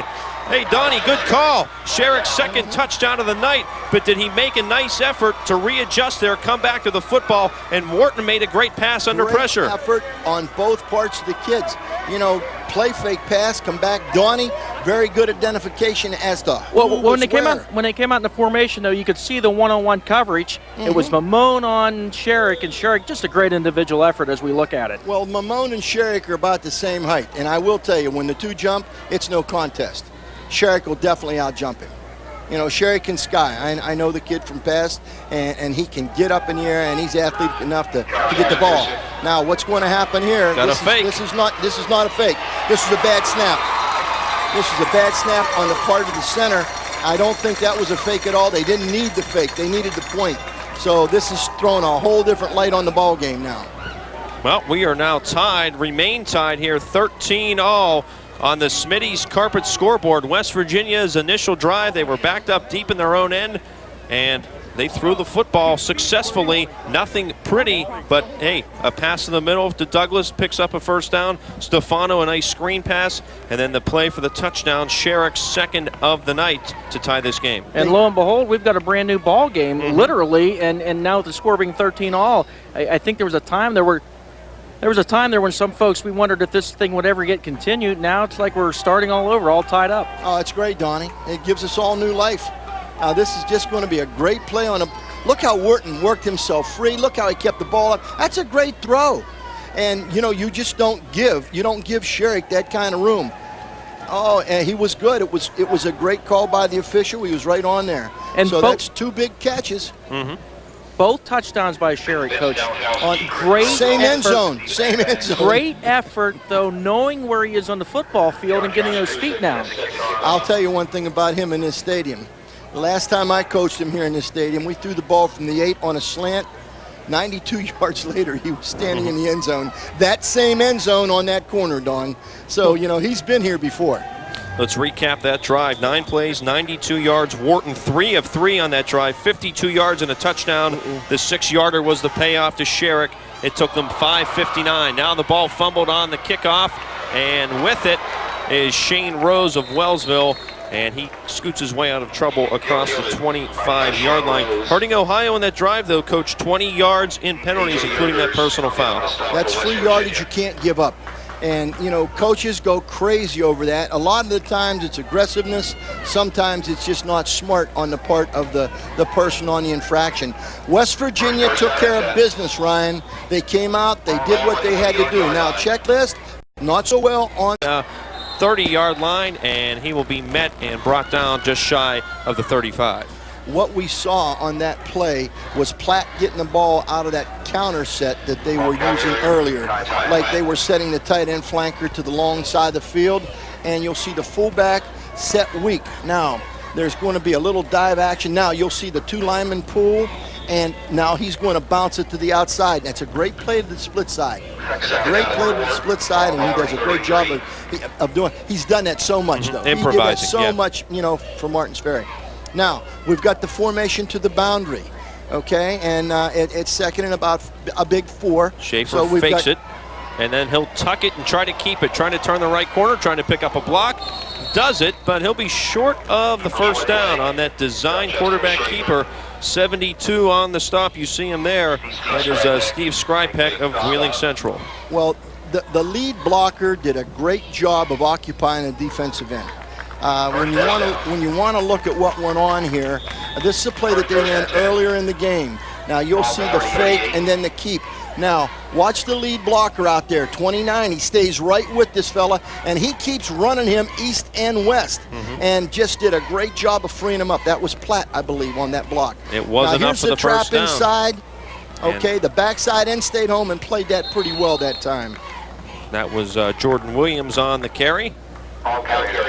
Wood of Wheeling Park in on that stop. So inside of 6 minutes left here in the third quarter. Some of the many patrons here tonight have headed for the exits, but there are some brave souls here sticking around, wanting to see the end of this one. They don't care what time it ends. And I don't think those guys on the field really are worried about that right now. I think what they're concerned with is playing this football game. A little bit of play fake out to the tight end. And that was intended for Dan Susnevich of East Liverpool. Schaffer rolling to that left side. Led him a little bit, and Susnevich could not hang on to the football. Brings up a third down. Susnevich looks like a tackle. I mean, he's a big kid, but I've been watching some of his blocking skills, which are very good. And that was similar to the play that we saw them throw earlier.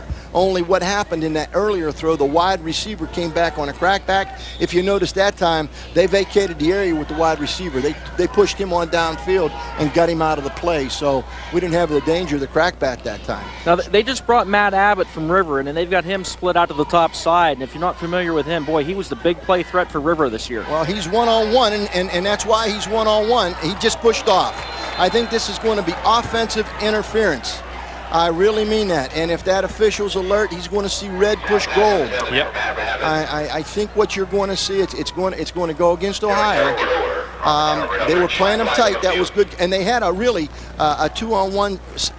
The West Virginia boys are clapping. So the call's going to go against Ohio.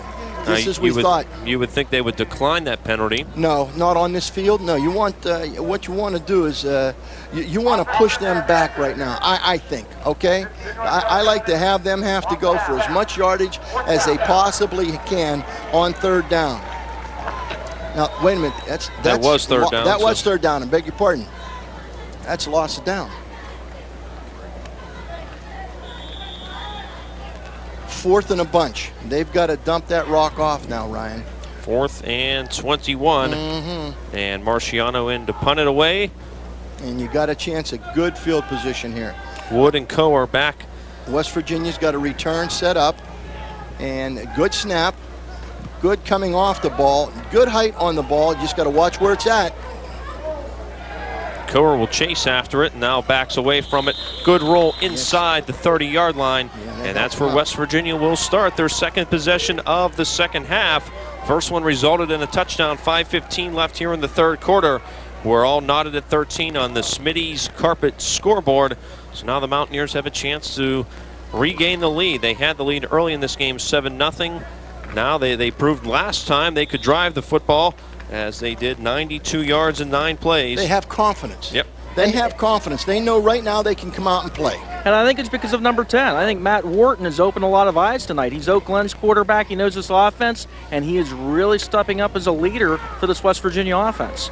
This doesn't hurt you either. Give to Beresford. He keeps those legs plowing along across the 35, and he has picked up some important yardage tonight.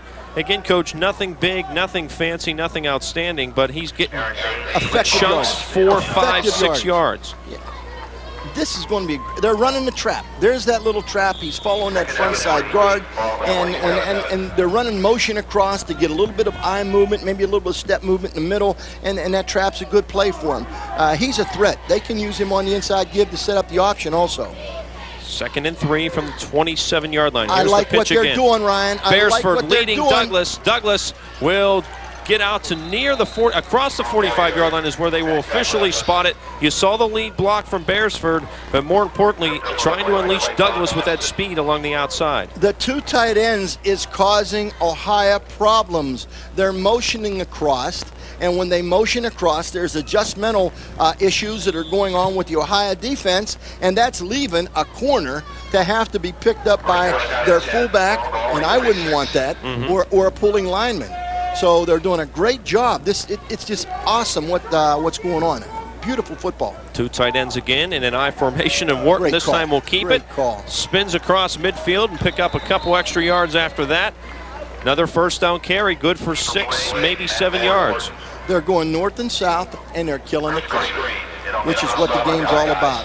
They're not trying to be real pretty with things. Watch this.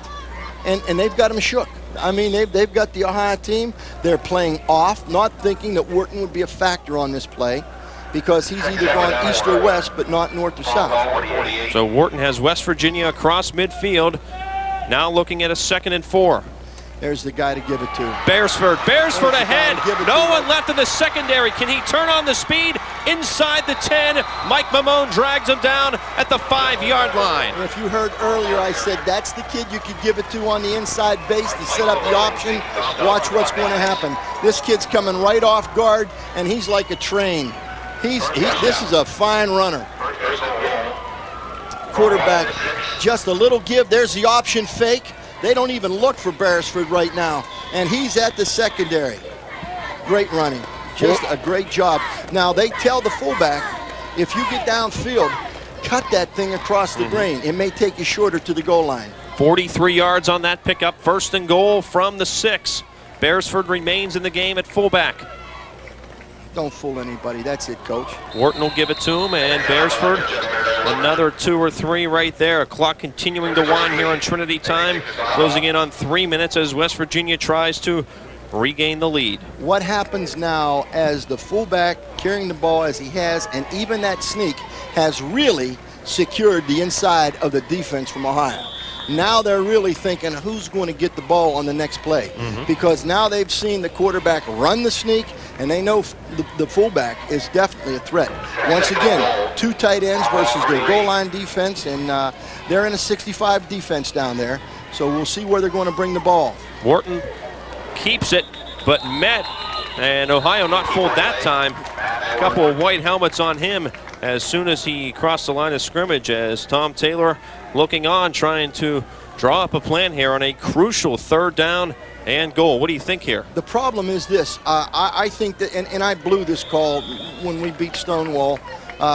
When you take the quarterback level like that, and they have a fullback cueing him, as I told you, they done saw him run the sneak.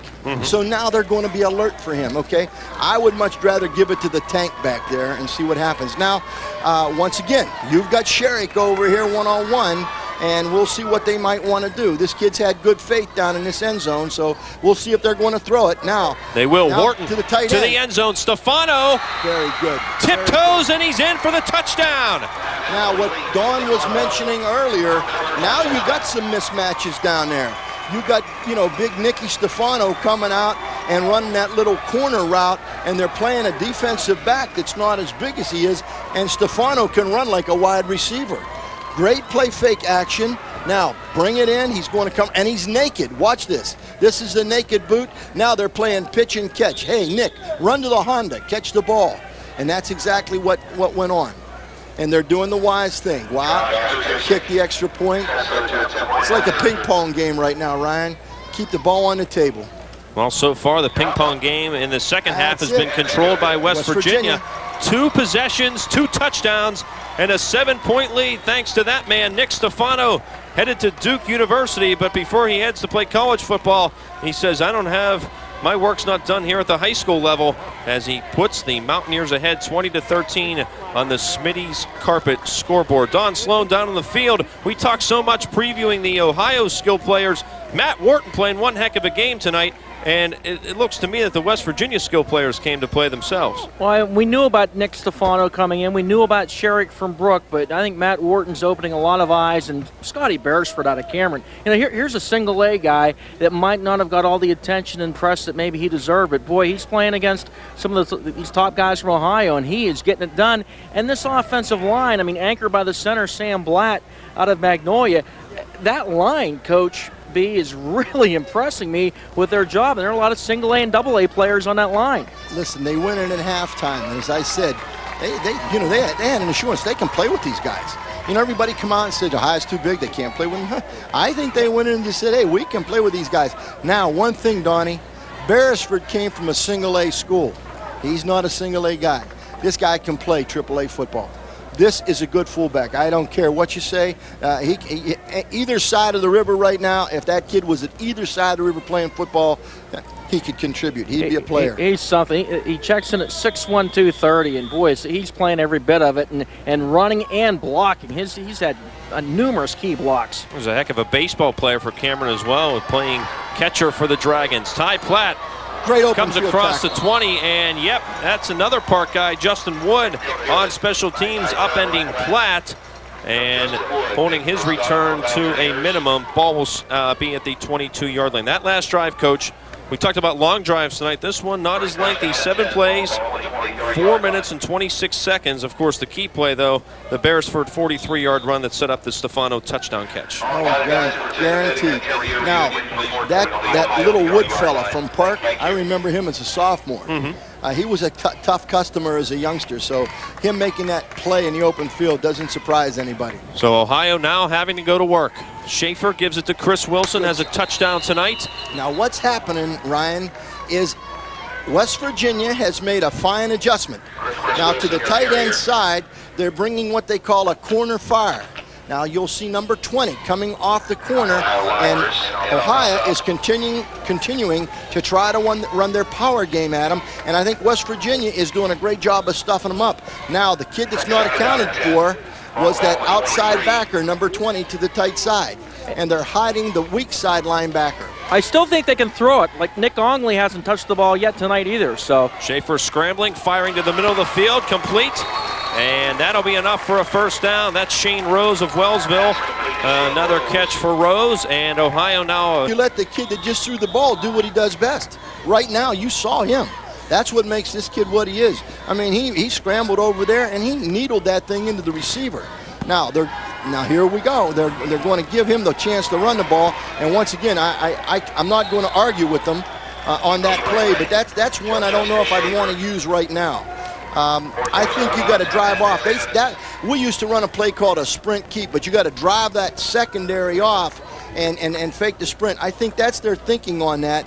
But West Virginia's, they've seen that play before. It wasn't a big factor the last time, so it's not something that's going to, hurt them right now. Good job by DeSantis, a linebacker, broke down and rode Schaffer out of bounds. He's from Wheeling Central. That goes without being said. Those kids, they're born to play football down there. 2-yard gain, 2nd and 8 from the 40. Schaffer fakes, now gives it inside. That's Jordan Williams, grabbed at his ankles, tries to reach for the first down. Will be probably very close, but probably a half-yard short, as it appears that they have 3rd and short. Yeah, 3rd and short. Thought for a moment they were going to measure it. That was the fullback counter, Ryan, that they were running.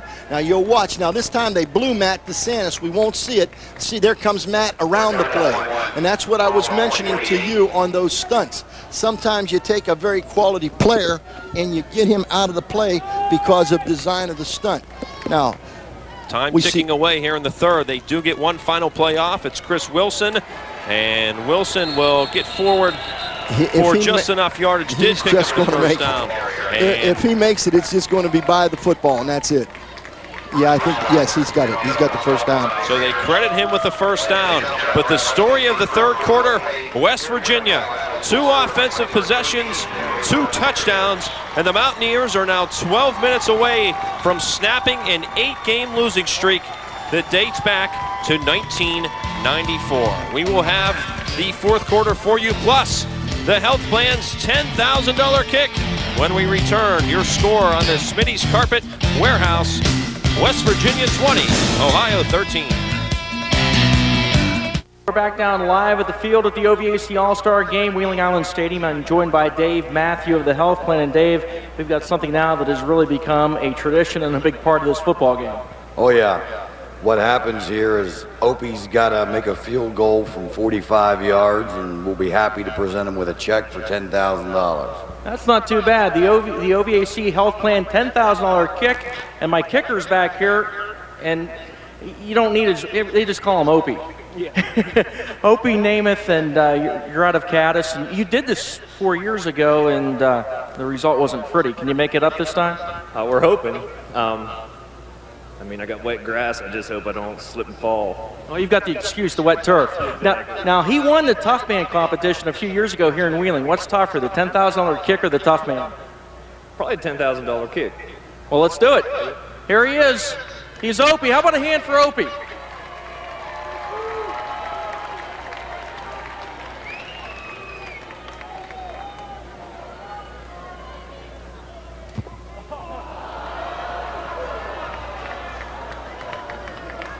Opie, I don't even want to say wide left because it wasn't close enough to be wide of anything, but maybe you better stick with the Tough Man.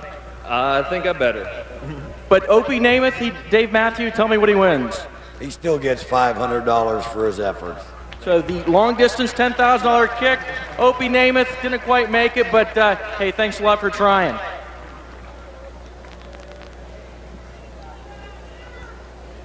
Don, thanks very much. As we get set here for fourth quarter action. Opie Namath not able to connect on that kick. And Coach, if you don't have the proper shoes on and if you haven't warmed up, I mean, he waited a long time to make that kick himself. This kick tonight for poor Opie was a lose-lose.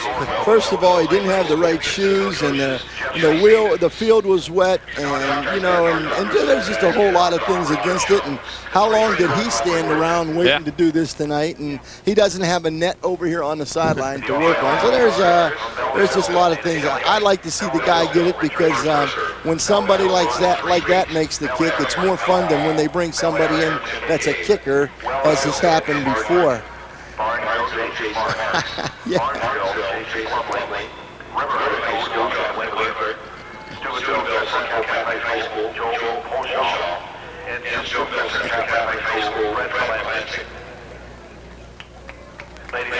Right now on the field, as they do every year, the 10-year anniversary team being recognized, the game from back in 1993, which was won by West Virginia 34-32, part of a two-game winning streak for West Virginia.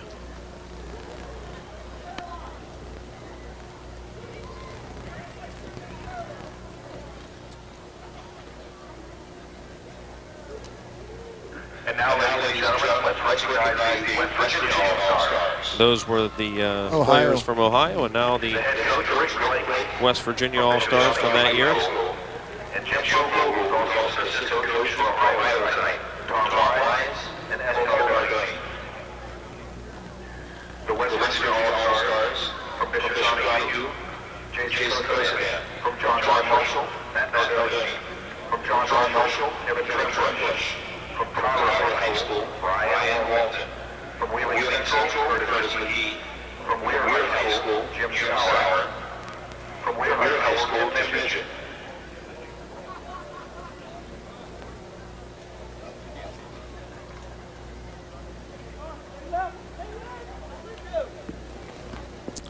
I think Field is trying to tell us that the players that were here for West Virginia probably left during the storm. The year that we were here, and they celebrate the anniversary of the club that I last coached, that's what happened to us. At halftime, they identified some of us, I believe, underneath the bleachers, and that was about it. And it's tough to get them back. It's a great gesture to try to bring these kids back and have them, relive the moments of camp and the game and all their experiences, but it's just a hard thing to do. I think West Virginia came out with a little bit more spunk, Brian, than Ohio did. I really mean that. I think Ohio was probably thinking, well, we're okay, don't worry about it. And, they came back and put 2 on the board after West Virginia scored once. But West Virginia's taking care of business right now. They're in the fourth quarter. I saw them a little bit hyped up there when the clock ran down. Ohio has a new set of downs, and they're about midfield. So let's see what will happen. Half of a field to work with. Shotgun Just out of about. Ohio. There's a shotgun out of behind, a counter trap, and a little bit of a counter trap inside is all it was. And we have a, let's see, the quarterback. Ohio, is that? For Schaffer. Schaffer giving it to Jordan Williams. Jordan Williams. That's what I was looking at.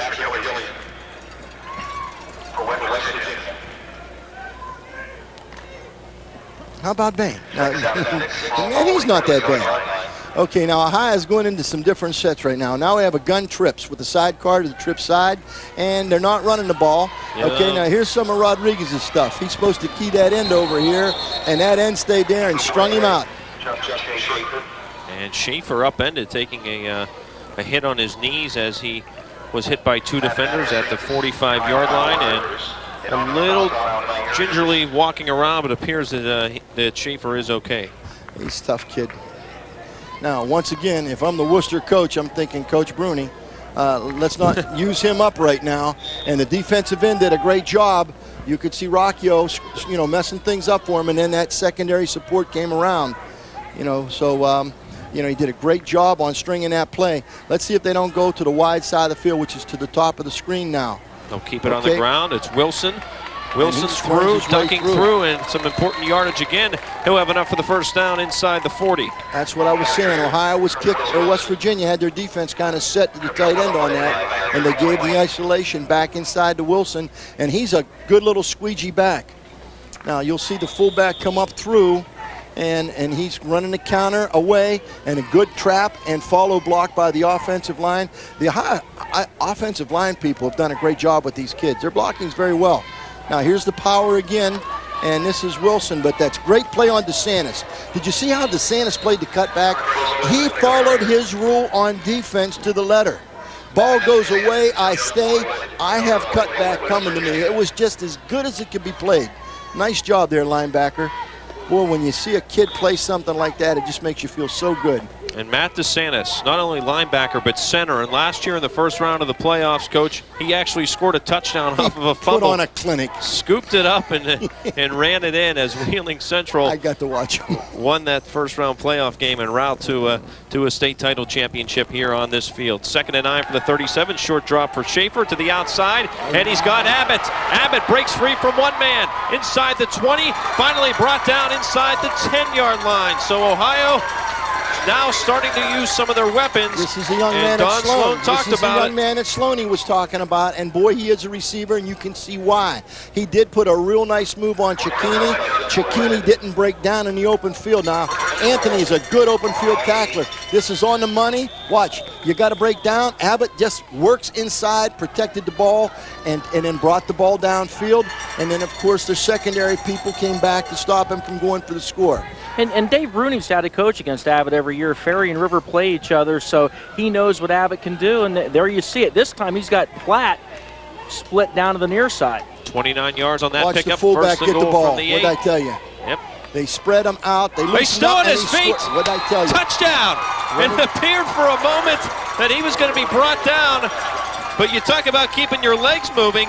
Everyone went to sleep, thought, yeah, he'll be brought down. Jordan Williams pumping his legs. Next thing you know, he's in the end zone, and we're a point away from being tied again. Donnie and I got to follow these kids through the playoffs last year. Just watch this thing. They've got West Virginia's defense spread a little bit. Watch. I told you, watch the fullback. There's the trap, a good screen block. He doesn't stop. Watch those legs. Watch those. Look at those legs come up and into the zone. My goodness, what a tough kid, and what an effort. Talking about playing to the whistle. Ball game, folks. Jordan Williams touchdown, along with the Mueller extra point, and we are tied once again. It was well worth that 2-hour wait at halftime. And I think it ties the tie, no overtime, right? No. I believe they do play the overtime in this game. Well, we're tied up at 20 right now. That because both states now, Donnie, have a reciprocal agreement where the ball starts on the 20-yard line. I'm told no overtime. Oh, is that correct? Okay, well, your all-star competition, that may throw rules out, so, you probably are privy to that more than I don't know. Well, I'm close to Ronnie Mock right now, and I think he might know. He's directed this thing for how many years, so.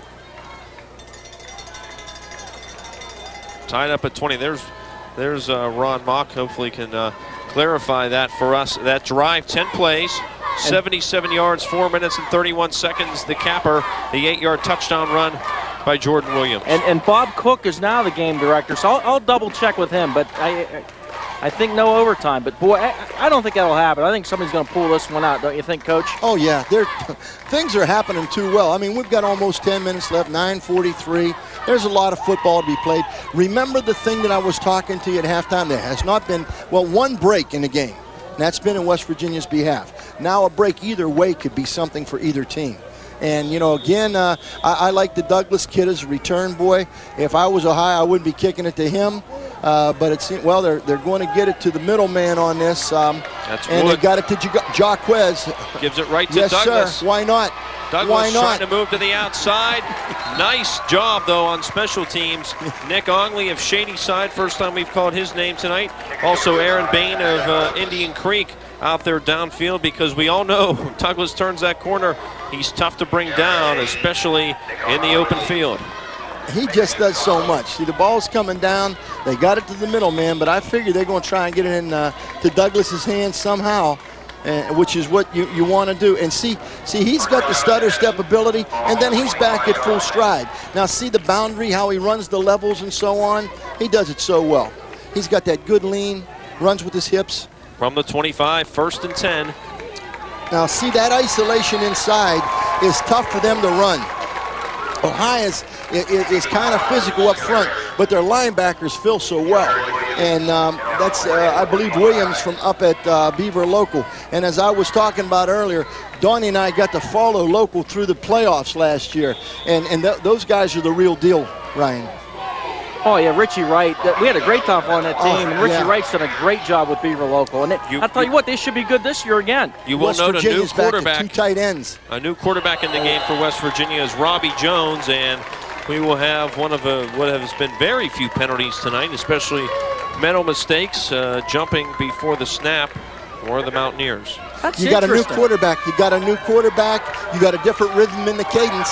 Now remember, you're in the 4th quarter, and you've played, 3 minutes into the 4th quarter, so to speak, and those kids are in tune to that other voice. Now all of a sudden you get a different rhythm in there, and a lot of this stuff on the line of scrimmage is anticipation, especially the offensive line. They're going to try and get on the early part of the cadence, and sometimes that can throw them off. Now, West Virginia was in a 2 tight alignment. They jumped off sides, and now they're back into the wide receiver alignment. Let's see what's going to happen with the Jones kid. This kid's a pretty good athlete, Jones. Well, Second and 15 from the 20, going to Scherich. Another acrobatic catch by Scherich, as he had Vince Stemkowski on him, but goes airborne and adjusts again. Another big play for the Mountaineers, and the ball is out near midfield. I think I said something about him in this stadium. He likes this field. Now, this is just going to be like a 3-step drop with a short fake inside. He's going to air it out. And the defensive back made the cardinal sin. He allowed him to become an athlete, and he played him instead of the ball. You don't do that to an athlete like that. And give Robby Jones a lot of credit. You sit all night and you come in and complete that pass. They'll bang it with Beresford again. Not much doing for him. Possibly a yard. They penetrated in the middle real well that time. In other words, West Virginia's line played very low, got underneath that, and they eliminated that trap block, and they were trying to get Beresford the ball and bring it vertical like they did the last time. I think he's as good off guard as anybody. If you were going to run the option, as Oak Glen does, and you've got a man like that, you've got to give it to him on a veer, because he's coming downhill on an angle, and he's hard to stop. This 2 tight end, I'll tell you, this 2 tight end, Pitch it to Douglas, and Douglas will pick it up. But and this is where he this can is street improvise. Football for him. Watch out. But he is wrapped up well behind the line of scrimmage inside the 40-yard line in the first poor exchange we've seen tonight, really, Coach. Yes. And I don't think it had anything to do with the slipperiness of the football It's a or the matter weather. of timing. It's a matter of timing. I think you got a new quarterback. Let's see what happens here. There's the pitch, and it's behind him on his back shoulder. You see that? Now, the thing that you do, when you talk about that kind of a mechanical breakdown, that running back has got to be athlete enough to catch it off his back shoulder, his back hip. And I'm not, knocking, the running back at all, because those pitches are not often perfect. That's why you have running backs in practice pitch the ball to running backs. because their pitches are terrible. They've got to get used to, catching a bad ball. It's called a bad ball drill. And as a result, when they do get with a quarterback, if the ball's a little bit errant, they can adjust to it. But I think it was a good play. They had Ohio's defense set the way they wanted it, and of course Douglas is. You get him to the corner, the rest is history. And he almost made something happen there It's street football. When he's running around back there, that's when you stand on the sideline and you just pull your hair out. Hey, fellas, too, I want to throw in another note about Jones. He was hurt a lot of last year, but one of the best teams in AA was Bridgeport. And with Jones at quarterback for Tyler went down and upset them opening night. Yep. And then once he got hurt, their season they had a few problems trying to replace him at quarterback. But this Jones kid can play. I just think it's pretty tough at this stage of the game, putting him in. Well, as you see on your screen, we remind you that the high school football preview show comes your way August 20th, 7 to 10 p.m., live from Undo's West in St. Clairsville. Watch every team previewed. An exciting night helping you kick off high school football 2003. That's Douglas in motion. Jones fakes it to him, has time, goes up top. Stefano out there, 3 men on him. No flag, no interception, no catch. No, it's the thing that you're concerned with. There's still time on the board. You got to kick the ball away. But what happened is they went to the one-back set, and they brought people in and then sent Nick out, which is a good move. See, and he pump fakes. They're going to look for Douglas because they stung him the last time. Douglas was in, but they regrouped and went after. But I commend them. They're putting big Stefano on those smaller defenders, and I think we've got too much time. But Coach, didn't they have Douglas and Stefano kind of in the same area too? I think that allowed the other 2 defenders to come over and help with coverage. Well, what they did a good job, Donnie, of breaking back off to Nick. And why I say that is because, see, Douglas came running across and went inside. Remember the guy that got him out of the hole the last time? A lot of times you say, oh, my God, we got to get to this guy. We got to get to this guy. Well, they did get after this fella. But and that left Nicky open. West Virginia's got a break. That ball bounced off an Ohio player. And West Virginia has it. West Virginia's got a break right now. The punt bouncing off Ohio's number 32, Steve Potrajak of Edison, as he was down there trying to set up the return. It bounced off of him. He didn't know it. Bill Whitehill of Oak Glen is there. And we talk about turnovers tonight, Coach. There have been 2 of them, and they've both bounced the way of West Virginia. Okay, who's the quarterback, though? There's your breaks we were talking about. All of a sudden, here you come. It comes off of the Ohio kid. There's that alert fella from Oak Glen to pounce on the ball. West Virginia, new life. That's a big offensive play for them, fellas. 2 tight ends, and we have Jones in there. Robby Jones remains at quarterback, has that I formation. There's the play. What did I tell you? Give this kid the ball off guard, let him do the work. He followed his rule that time. If you watch him, the rule for that running back is to cram it, cut it, then bounce it. Beresford did what he said. He crammed it into the hole, then he's going to make a little cutback, okay, and then he's going to get vertical yardage. I did a tape on a fullback watching this kind of stuff, and that's how you want the fullback to run. Yeah, Scotty spun, and then he got horizontal by Bryan Pruitt, who just leveled him. Whatever the case, he just picked up 7 yards. 7 yards of carry is not bad. You see the time ticking. Closing in on 6 minutes. It's Douglas now. Douglas still on his feet, winding his way near the 20-yard line. Another West Virginia first down. So they'll pound it up the middle with the power in Beresford. Then they give it to your scat back Douglas. Either way, they're picking up yardage on the ground. Watch the vision and watch this kid's feet. Now watch, there's the trap. Now watch his feet, see? Watch his feet, look. No, watch his feet. Watch how his feet keeps him going north. And you see how he slides and glides? That's called a glancing blow. When you bounce off of somebody like that, kid does a great job running the ball. Keeps it north and south. West Virginia catching a break and trying to cash in once again tonight. Jones gives it to Beresford, and he'll drag his way for 3, maybe 4 yards. That time on the pre-snap alliance, Ryan, the guard and tackle to the right side opened up a little bit. And I think they did that purposely to create some room for Beresford to bring the ball off guard to the right, which is where his landmark was to run the ball. Now, you know, they're getting in Cusick country. I'm not saying they're going to have to kick the field goal, but Josh is capable of doing this. I would have all the faith in the world and allowing this youngster to kick. Cusick country, I like that. Right now it'd be about a 33-yarder, but they're going to try to put some more yardage into this. I and they think want they're to not punch it in. satisfied with 33. Now there's the isolation, and he's going to get about 2-3 yards. But both he and Flowers, that has been tough yardage for them trying to run the isolation versus Ohio. Now on the counter game, that gives the linebackers a little bit of chance. Now watch. See, that's more of a vertical play. It's a reverse out, and the fullback, Beresford, does a nice job. But see, what happens, the defense gets too much of an easy sight. When they use a little misdirection, then bring him back, he's a hard kid to find. And Flowers is kind of similar because that was the tailback up at Oakland last year.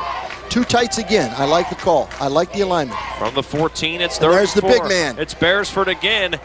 And it'll take 2 and 3, maybe even 4 Ohio defenders to bring him down. He will be close to the first down. He has the first down. It'll be 1st and goal, West Virginia. Watch 9 carries now for Beresford, 76 yards just in this half. And fellas, I don't know if you mentioned this, but Scotty's going to walk on at WVU, by the way. On a Pepsi replay. Well, I wish him all the luck in the world, but if he's not a scholarship kid, he's going to have a rough time, and I know he could go someplace else and start. But I really appreciate his goals. Good luck, son. He'd look good on the hilltop. He'd look good in any uniform. 2 tight ends again. There he is again. Beresford Watch him. Breaking into the end zone for the touchdown, and West Virginia has regained the lead with 3:57 left here on the island. Bring him off guard. He's hard to stop. When this kid gets downhill coming off guard, he's hard to stop. It's a beautiful call, and they had a gaping hole on that. And again, he's a player. Here it is, the Cross Pepsi step, instant he takes replay. it. Watch him read it. Watch him read it. There he goes. Cram it, and right back through. Well, I guess we're still in Cusick country, aren't we, Ryan? This is a very important extra point. Yes. To make it 27-20. No problem. But pulled it left pulled that at one Cusick. left. Oh my goodness. So now Ohio will have 3:57 left to try to put a touchdown on, and the missed extra point means a lot at this point. 26-20 on the Smitty's Carpet scoreboard here in the 4th quarter. That drive off the turnover, 6 plays, 35 yards in 2 minutes and 58 seconds. The capper, this 9-yard touchdown run by that man, Justin Beresford. And for the second time tonight, Coach, West Virginia putting up 6 off the turnover. Look at the hole. The only person that had a shot was the outside backer, then a secondary play. And here's the second one. Those kids from West Virginia did a masterful job of cleaning the line of scrimmage. What I like they're doing is they're taking care of the kids on the line of scrimmage first, and they're saying, hey, we're going to get you to the linebacker. And a guy like Beresford, once you get him to the linebacker, he can do some damage on these people. And here's another footnote on Justin Beresford. His junior year, and this might be why maybe a lot of teams didn't get a good look at him.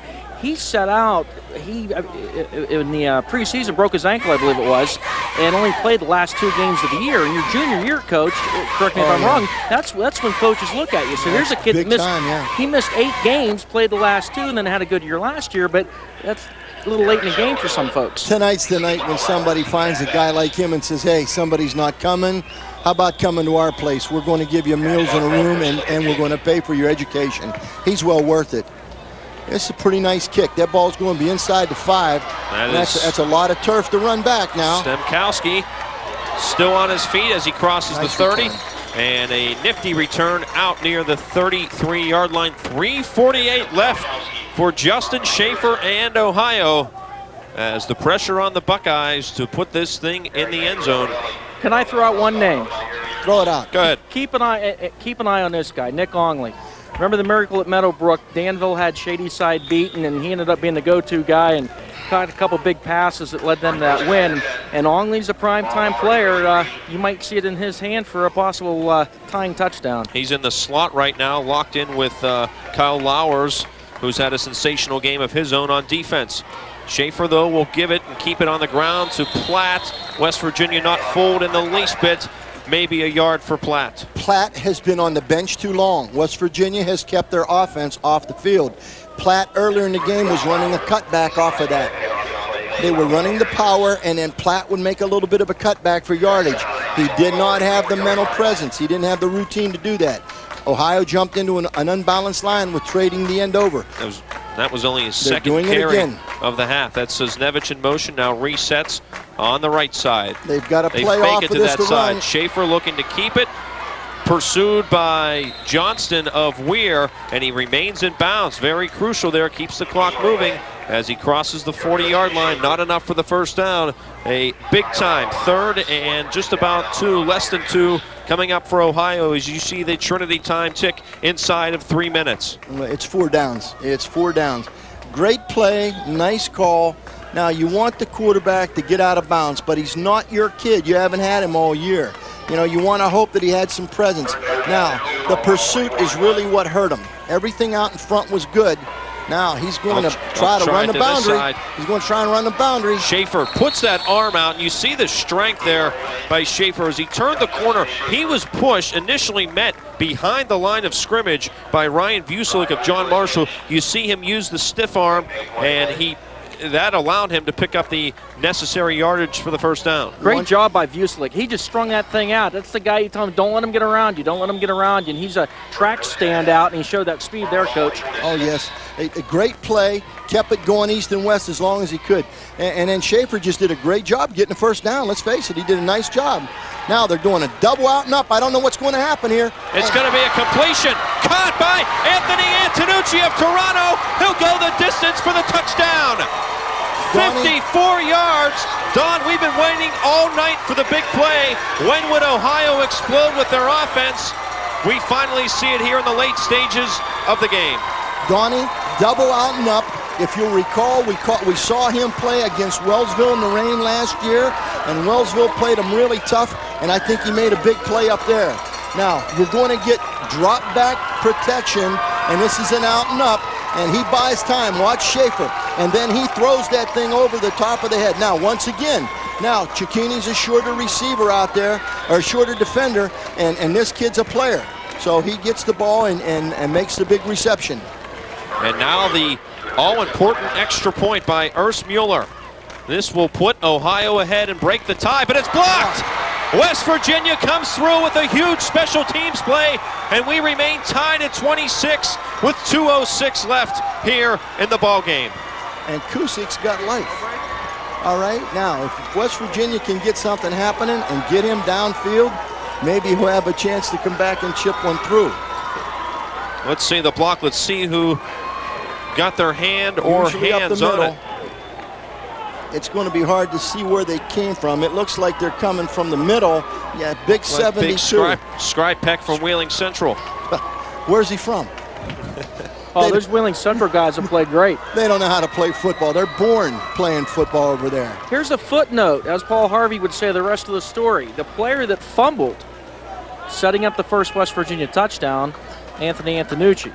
He was also called for the illegal block, which ended up bringing back a big play, and now he comes through that big touchdown. And Ryan and I were at practice one day, and there was one player that wasn't quite ready to take the field when everybody else was. That was Mr. Anthony Antonucci, but he's and he caught the wrath of Coach Bruney. But Mr. Antonucci, it's prime time, 2 minutes and 10 seconds to go. He makes the big play. Stepping up when he has to. Now tied at 26. West Virginia is calling a timeout. West Virginia is calling a timeout for some reason. Let's see where the direction of the timeout's going to be called now. That was a heck of an effort. Just to make the...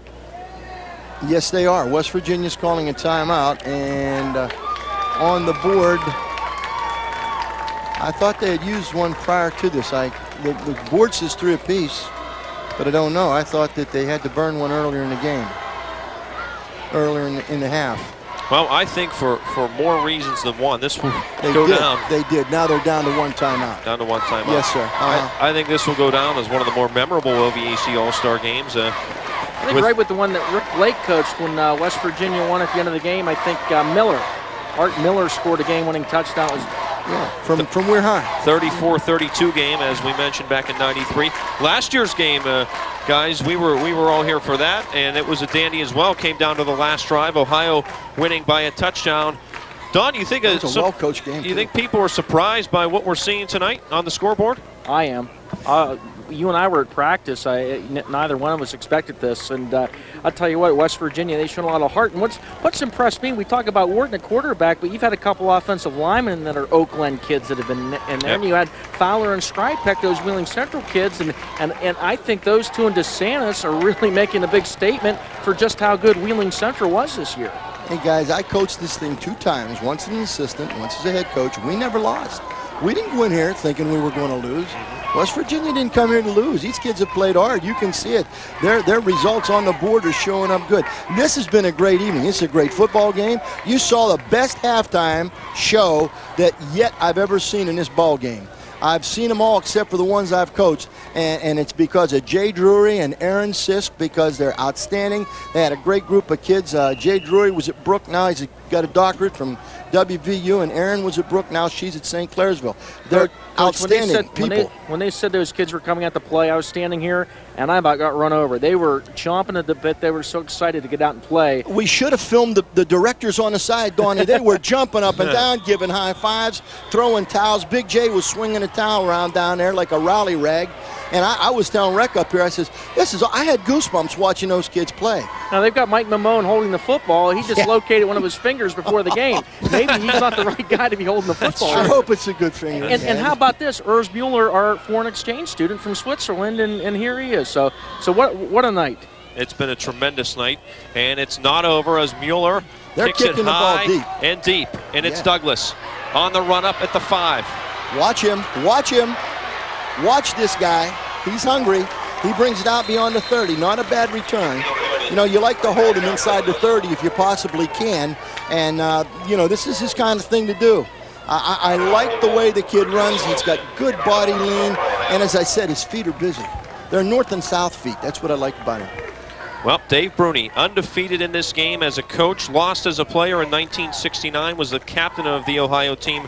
Right now sees his squad deadlocked in a 26-all tie here. 1:58 left in the fourth quarter. It'll be Robby Jones engineering what West Virginia hopes to be the game-winning drive, and they keep it with their horse, Beresford. First down carry, bangs his head across the 45. It'll be another first down. Is it too late, or should this kid's phone be ringing off the hook tomorrow?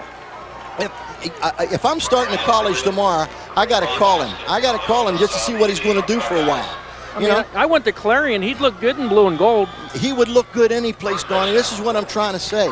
He was not one of the chosen few at WVU, okay? And it's going to be tough to make it. I'm not saying he can't. Our Segley kid, our Yukini kid, they made him down there, but it's a tough road to hoe. Go someplace where they know who you are. You're going to shine sooner. I'm not saying this kid can't because he's a player.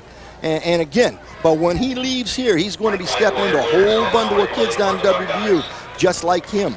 And that's what you got to think about. The level of competition is going to be a lot stronger. One All-Star game, we had a kid that came from a smaller school, walked on down there, and he got very discouraged. Now we got Scherich out here one-on-one. Let's see what's going to happen. And he's going to throw play fake.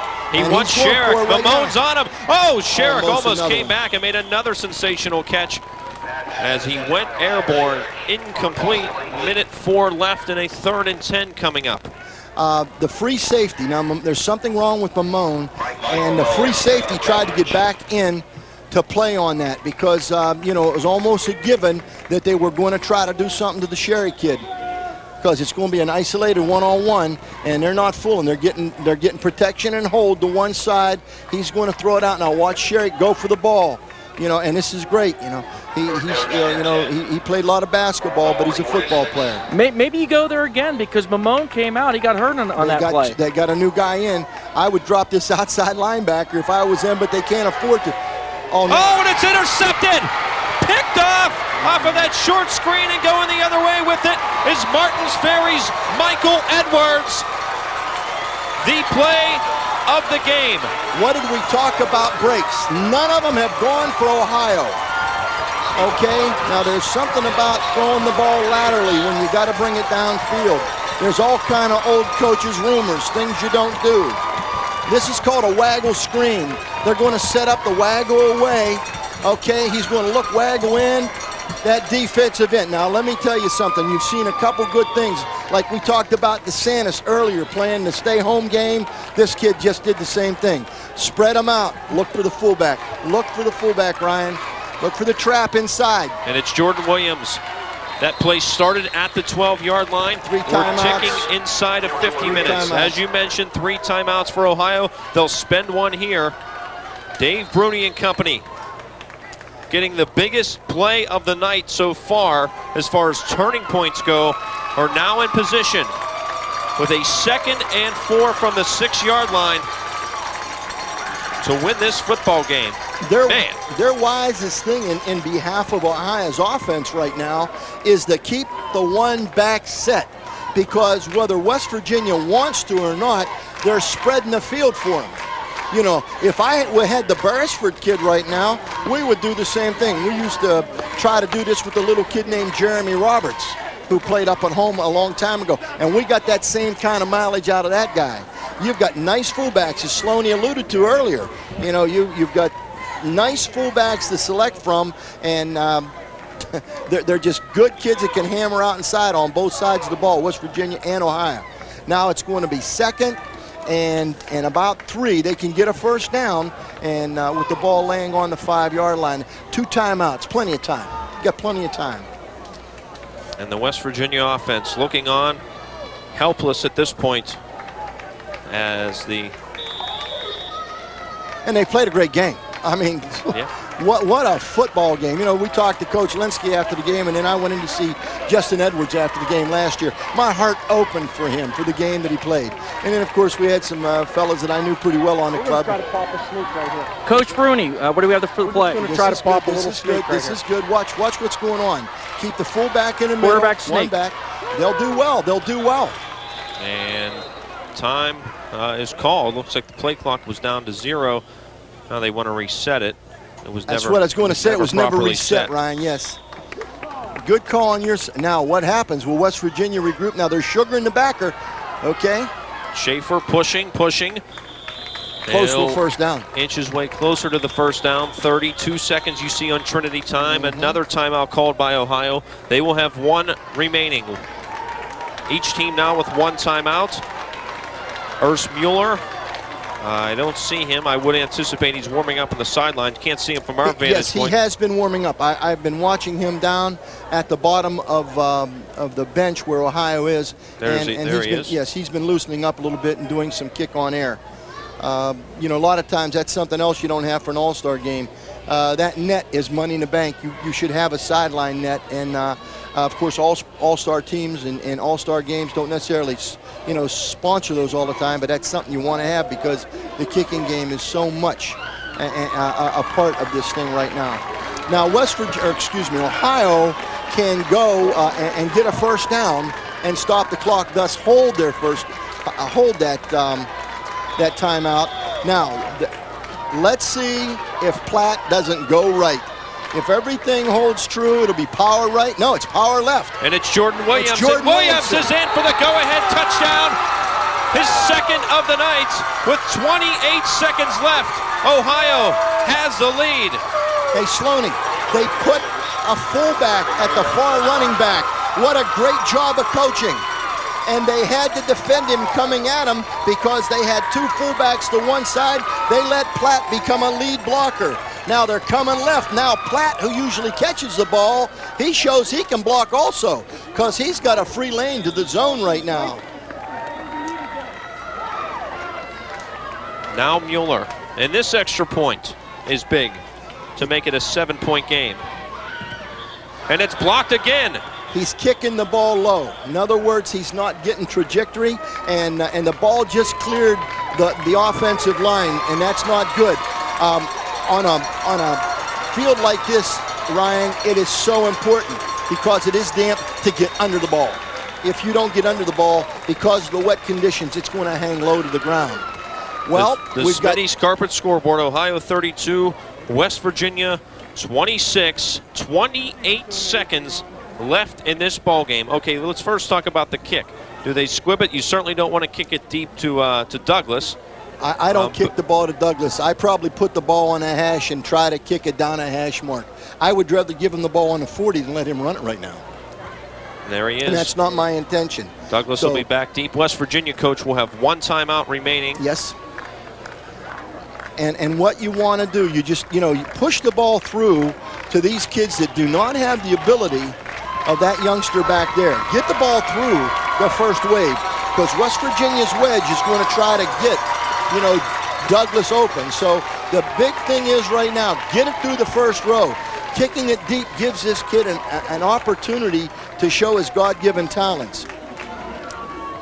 Another good time-consuming move is to bring the ball from that hash mark, Ryan, across the field. But again, Mueller, kicked for them just the 1 year. I don't know how sophisticated that they got into kicking, whereas that was our forte. Now, they say you can tell where that ball's going to go by the lineup of that sidewinder. That ball's going to go middle to his right, I think.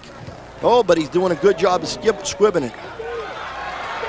It'll be picked up just inside the 30-yard line, and didn't want to take too much time off the clock. That was number 22, Harry Ciccarelli from Madonna with the play. Took 5 seconds off of it. 23 seconds remaining. 1st and 10 from the 38. Interesting to see who West Virginia goes to for quarterback. They'll go to athletes right now. You're going to have athletes on the field,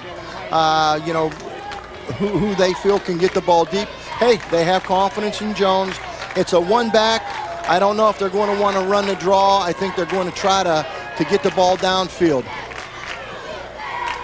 Jones wants Scherich, and he's wide open, and Scherich reels it in inside the 40 at the 32-yard line. West Virginia, a huge play as they bounce right back with 17 seconds left. Blown coverage.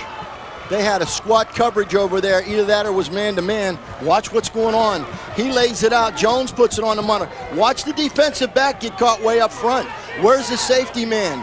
And if that's not a pass where Scherich's got to run the boundary, that's 6. And this is a brand-new ball game for West Virginia. And I'll tell you what, give Kusick a shot now. I don't think he's going to miss this one. Well, they need to put it in the end zone. Guaranteed. Certainly not thinking field goal. I think they're playing their backs too close for these guys, to be honest with you. 2 tight ends in, pressure, ducks out of it, does Jones, comes to this side, it's knocked down, incomplete. Mike Mamone covering number 80, Ryan Vucelik, and now a flag after the play, and this could get very interesting. 15. It's going to be 15 one way or the other. Oh, no, you don't do these things, kids. You don't do these things right now. Personal foul. It's on the offense. On West Virginia. Personal foul on the defense. They offset. Kids, don't put the game on your shoulders. Either get beat or win the game, but don't do this. And look at the Ohio defense. They've now got Matt Abbott, who's 6'2". He'll be over on the side covering Scherich, and I think that's a good move. Well, Don, what you have to do, see now West Virginia is going to go to the one back. They got Jaquez. They can split him out. Remember how they circled him the last time? It's not Jones. a factor. Scherich is out there. Jump ball tipped, incomplete. Oh, he came so close to catching that laying on his back, guys. Don, you had a great view of it from across the sideline. My goodness, it was tipped. They didn't knock it down. Maybe the 6'2" of Abbott paid off. 5 seconds remaining. Donnie? It's not over. And this thing is not over because they have the ability to go to that kid downfield and get to him. All right, here we go. It's up in the air. West Virginia's going to burn one here. And watch this. He touches it. Look at this. If he's not falling, he gets it. Well, one thing I can say, they sure featured Kyle Scherich tonight, and they've got the ball to him in many ways, which was great, and they allowed his abilities to come through. So, they're doing the right things. I would not be surprised if they don't try to go to him again because it's going to take a big, tall kid, Donnie, like you said, to stop him. Well, what a night. The night perfect. Look at this. It's beautiful right now. We kicked the football off at 7:15, and some 4 hours later, we're still playing football, and it's going to come down to the last play. Let's let them go in, have another band performance, and come out and play some more football. This is just great. I wish they could just go on all night long. This is a great football game and a great night. The OVAC's got to be very proud. I really mean that, because the kids, the coaches, the band directors, your cheerleaders, the Queen of Queens, everybody did a great job. And that talk from the girl from Bellaire, I will never forget. She always wanted to be here. I'm so proud of her. Well, they're going to send Scherich out to the bottom of your screen, and Mamone's got the coverage over on that side. I think Douglas is going to be a factor. Watch him roll out of the backfield. There he goes. What I tell you, now it's 4 deeps. Jones. They're going 4 deeps. You play the ball. Scherich with 2 men on him. It's tipped, and it's incomplete. No flag on the play. Time expires, and Ohio keeps the streak alive. Now 9 in a row. Yeah, and that was Abbott. That was your 6'2" guy, came over on the help for Mamone, and they batted it down. Well, one thing they did do, they tried to make it happen with the Scherich kid, and you'll see him go down, and he's concentrating on the ball. Now, this time, Ohio did the right thing. Nobody catches the ball. Don't try to catch it, knock it away. You don't even want the ball bobbling around when someone like Scherich is on the field. You know, the sad part is Luke Brzezinski didn't get to finish the game. Well, thank you for having us tonight, Ryan, and it's been a great game. It's been a pleasure for Coach Billiard and Don Sloan down on the field. I'm Ryan Recker. Your final score on the Smitty's Carpet scoreboard: Ohio 32, West Virginia 26. For all of us here at WTOV9, thanks so much for watching. Stay tuned for News 9 tonight. Good night, everybody.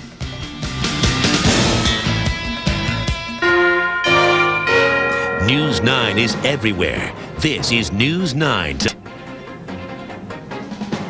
Lightning lit up the sky in the Ohio Valley tonight as severe weather hit the area hard. This is the scene from our exclusive live Tower Cam 9 as the storm rolled in. Wind damage and trees are reported throughout the area.